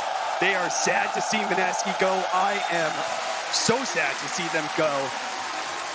But somebody's got to be eliminated. It's a harsh, harsh competition, the international. Whew. I'm tired after that. I'm exhausted. I feel so I can't imagine how Team Secret and Mineski feel right now. Look at Nisha. He's smiling ear to ear. Team Secret, congratulations to them, Mineski. Oh, you got to feel for them. You got to feel for them. But we have more of the international coming up. Upper brackets up next. Panel. What a series. Oh, Cap, yeah, definitely quite a series. And I think we all agree with you in quite a few ways. We're going to break it all down, talk about that game, and get ready for the next one. My name is Rich. I'm going to be your host. I'm joined by Sin, Trent, and we have Dove here. I mean, where do we even start with that one? Mineski, they play so well throughout the entirety of the series. The first game, it looks like they're going to take it. The third game looks similar in some ways with the fact that for some reason Secret's able to find a crazy opening and get the win. But the big difference this time around, Sind, is the fact that it does seem like Secret does win the lanes. Yeah, they came off to a better start this game. I don't really know how much it matters in these games to an extent, because one team wins the lanes. It's all about these mid-game and late-game team fights. The advantages that they built didn't seem to directly translate into a clear direction in the game, because there's just so many crazy 5-on-5s where it's down to who uses the Force Staff better, who has the better Lotus Orb, who's better positioned to begin with. And just a treat to watch. The teams were super evenly matched. And going forward in the tournament, the question is, was Mineski amazing today or Secret weak? And you got to think ahead for Secret, right? One of the favorites. Yeah, I mean, that really is such a huge question, Dove. When you look at the performance here, are you saying that... Yeah, because when we were actually watching this for a while, you were like, oh, Secret, it looks like they're not doing so well. And do you think that this does come down to Mineski playing out of their minds, or is it Secret falling behind? No, I think just Secret. I mean, I don't think they're happy that the way they won this series, because you can see the eye, like Puppy and even Zai, they look very serious and they're not happy, I can tell. It happened not only in this game, but throughout like the entirety of the series. I kept saying to some of the other people who were on the panel during the first 2 games, I was like, Puppy kind of looks pissed off right now. And he just won, especially after that first game as well. Yeah, I mean, you saw Sunby after game 2, right? What did he say? He said, they are angry. They're not in that booth. They're not all super excited. they're just mad, and that definitely translated. They were happy, sure. They popped off a little after the win, but then after that, they came out of the booth back to serious mode. Like, let's get through this lower bracket. Maybe a sigh of relief here, but you don't want to have a sigh of relief, right? I mean, especially when you're Secret going up against the team. It's the story of Puppy trying to go for a second TI chip under his belt compared to an underdog story. It's also the story of Secret struggling again, and it's one of those things that can get into your head, where we talked about it with VP yesterday as well. Like, you have these teams that get to TI, they're good all season, and then they have a history of struggling sometimes during the season. And yeah, it matters. It definitely matters. And, we're trying to extrapolate how they feel. We're talking about how they look when they're coming off the stage. Luckily for us, Casey right now is going to throw us to that interview, and we'll see how they actually do feel. Yeah, okay, thanks, guys. Yeah, I'm with the App Store, and you walked in. They were talking on the panel about how must you feel. And I think you and I agreed on a word. Oof. Oof. That's all I keep saying as he's sitting here. You look exhausted. I feel exhausted from watching it. You guys, in every single game, those late game team fights were intense. How were you able to come out and win after all of that? I have no clue, to be honest. Like, every single game was just a throne. So, like, it was always about the throne. Like, I don't even think we said the word get the barracks once. You're kidding. It was always just go throne. Oh, my gosh. So, like, it was really stressful to play. But we kept as calm as we can. That seems to be the story of the tournament so far. Every team that is successful comes back and says, we were just able to, stay focused and trust each other as a team. There are already a lot of people tweeting pictures from inside the pod where it looks like, gosh, how do I put this? Puppy and a few others looked a little intense after the draft and during the game. Your thoughts on that? After which game? This was the eye that Puppy gave. I think it was during game 2. To who? Zai and mid 1. Game 2. Oh, game 2. Ah.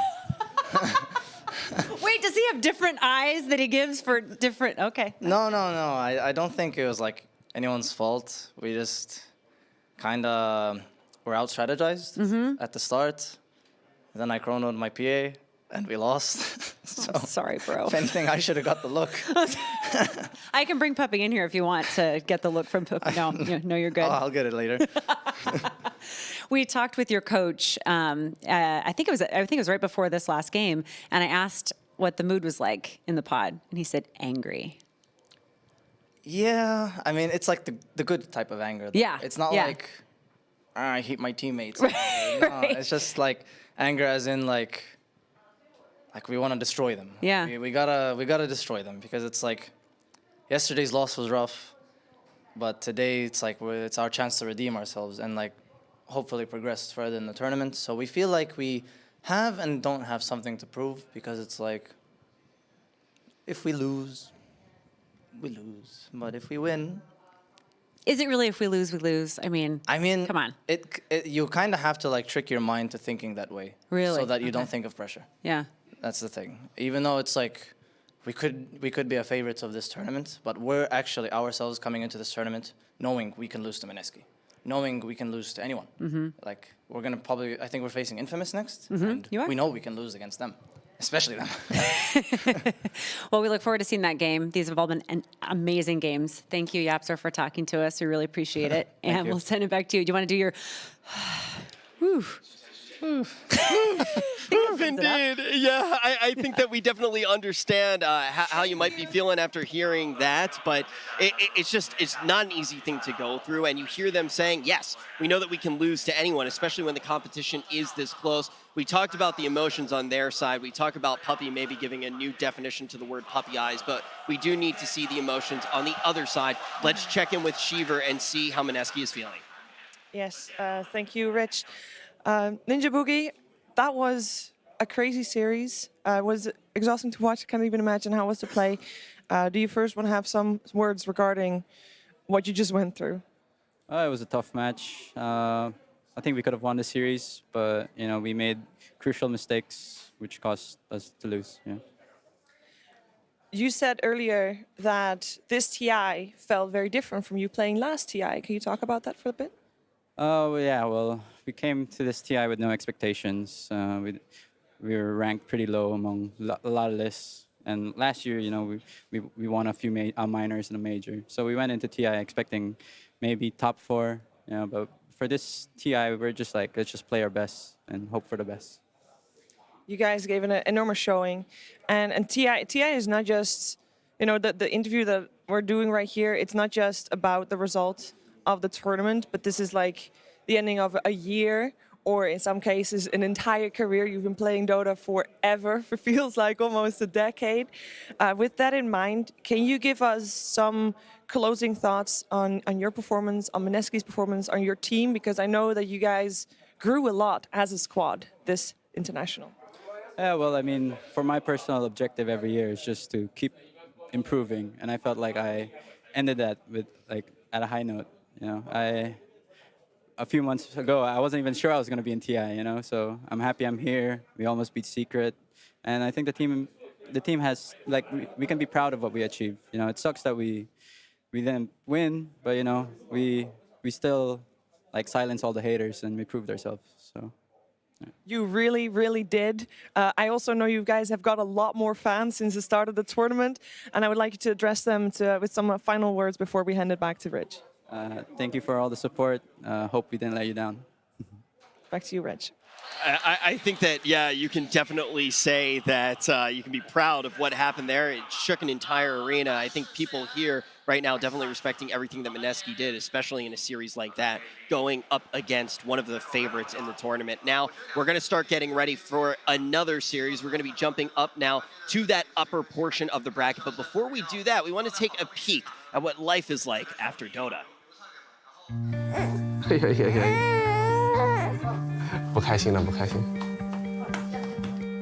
给你个糖好吗？你坐好，好吗？糖好吗？吃糖我们就坐好，好吗？有了孩子之后，感觉成熟了很多吧。巨龙一样吧，也是心里肯定会有牵挂的。基本上有了孩子以后都是这么一个情况，就是以前嘛就只打游戏嘛，就是自己管自己玩，但是有了孩子以后就多了一份责任吧。就平时打游戏的时候，可能还会想到孩子之类的。 然后在工作方面的话，他们算是我的一种动力吧，会因为他们我更加努力。就是直播的话，我们也直播挺久的，每天要直播大概8到10个小时，再分自己的平时的时间去，比如说这时候我在看电视啊，或者说我在休息啊，再去陪他。我觉得现在这个社会的，就是我儿子这一代还是蛮幸福的吧，就是我儿子这一代还是蛮幸福的吧。 我还觉得他们比我们小时候幸福多了。哦，我觉得他太幸福了，因为就比如说我们小时候哪里有这么多玩具，哪里就是能玩游戏，像就比如说6、7岁、7、8岁的都不能去玩游戏，因为一玩游戏就被什么不务正业。我说他现在2岁就开始能玩各种游戏，想怎么样怎么样。他长大了想玩游戏的话，如果 DOTA 还在的话，我肯定会教他玩的。我觉得他适合打2号位，因为他已经会说救救。那我儿子叫什么呢？叫火猫吧，对，灰烬之灵，你火猫，你叫火猫。的话，我儿子名字里带一个焰，就是3个火，然后又是带一个智，那肯定是智力英雄，肯定是打中滩的，然后刚好卡尔也是3个火一个智力英雄嘛，那肯定是要成为卡尔王的男人，我儿子。那肯定打凯瑞啊，打辅助老被喷呀。 我觉得应该是滚滚吧，因为他非常的皮，整天滚来滚去的，跳来跳去。有时候心情不好，比如说队伍输了比赛，心情不是很好，那回到家里就儿子对着你笑一下嘻嘻，过来抱抱你，就感觉很温暖呀。鱼吃不了这么多，给爸爸吃一个好吗？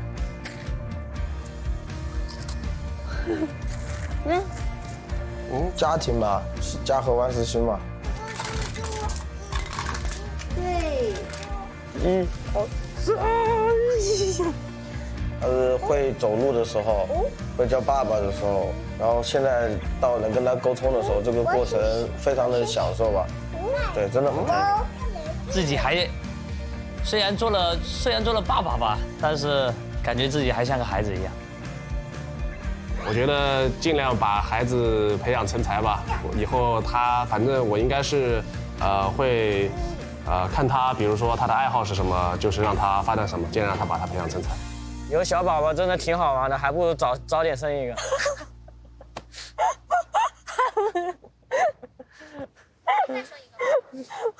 再说吧。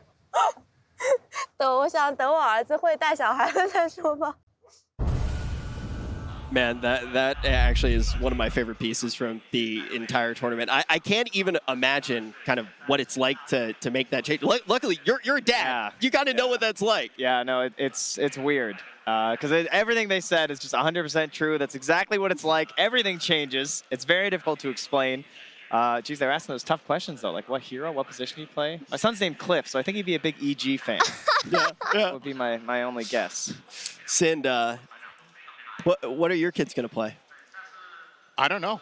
You never know if you're going to have kids until you do, right? Except if you plan it, and then you hope you get kids. Like a responsible adult. Yeah. What are my kids going to play? I don't know. I wasn't ready for this question. Probably chess. Okay. All right. Let's move on to the next series. So the next series is going to be Vici up against LGD. We're going to be bringing out the teams here in a few short seconds, and then we'll actually get to give you guys a little bit more information about all of them. And you obviously know more than a lot of us do, so we're going to be able to put them under the microscope.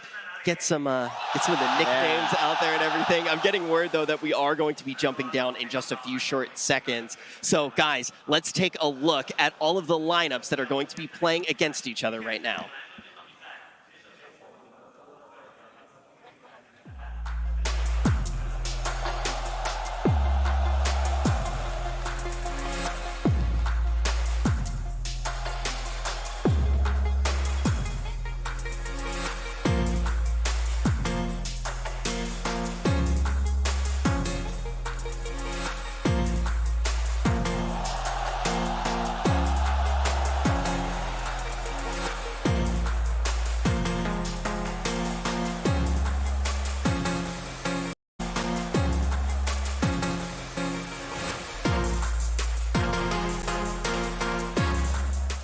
Now, we talk about potential favorites for the tournament coming out right now. It's going to be Vici. Yeah, I've been waiting for a series like this. The crowd already very excited. We are going to have a matchup of, when you look at this tournament, the most dominant region, hands down, that we have seen. At least one of these teams going to make it to the final day of play. And Sid, I do want to also bring up with kind of how we've seen them play so far.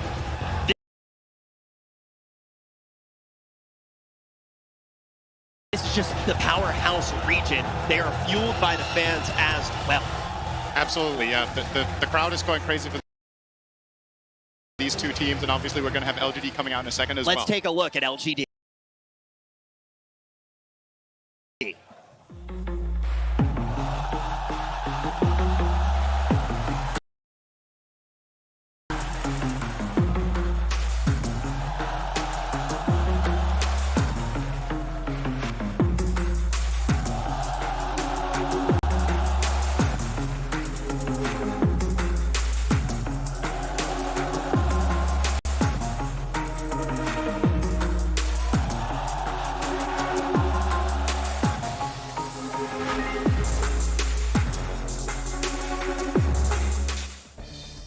As LGD takes the stage, I'm actually just intently listening to the fans here, trying to figure out who the favorite really is. They're definitely getting loud for both of these teams. Who do you think the favorite is? I actually don't know because LGD was very good last year and VG won 2 majors this year, so I think they love them both, but probably a little bit more LGD.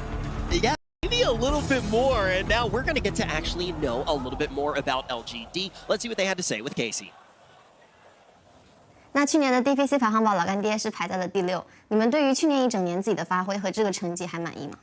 就我个人而言的话，对自己一整年的发挥都不满意吧。然后整个队伍的状态，就可能因为一些之前的影响，就肯定是整体来说都不太好嘛。感觉每个比赛就都没有发挥好吧，打得不是很好。今年一整年都就一般吧打的。那其实感觉这一整年很多选手都有比较大的进步。那你们是否觉得在 TI 8之后，心态上面有没有一些什么进步？心态肯定进步的呀。这一整年其实挺难熬的，对吧？那有没有一些比较开心的瞬间？要说的话，应该是 VG 夺冠的瞬间吧。我们是 VG 老粉，我是 V 坤，是 VG 夺冠，我们很开心。替 VG 开心。虽然去年一整年都很难熬，最难熬的时候是什么时候？就有一段时间 maybe 就逃了，然后回去结婚了，我们非常难熬。就是在队伍人员不整齐的时候，就会觉得稍微有点难熬一点。但其实那个 Major 你们打的成绩还可以的。是这样的，但当时就感觉还蛮有希望夺冠的。查理斯一直在点头，你怎么看那段时间？那最后一扩手就是我，别说了。主动背锅是不是？那问一下，去年有哪个人的哪句话让你至今还记得？就是开始选人了，搬完了，准备1、2手选人了，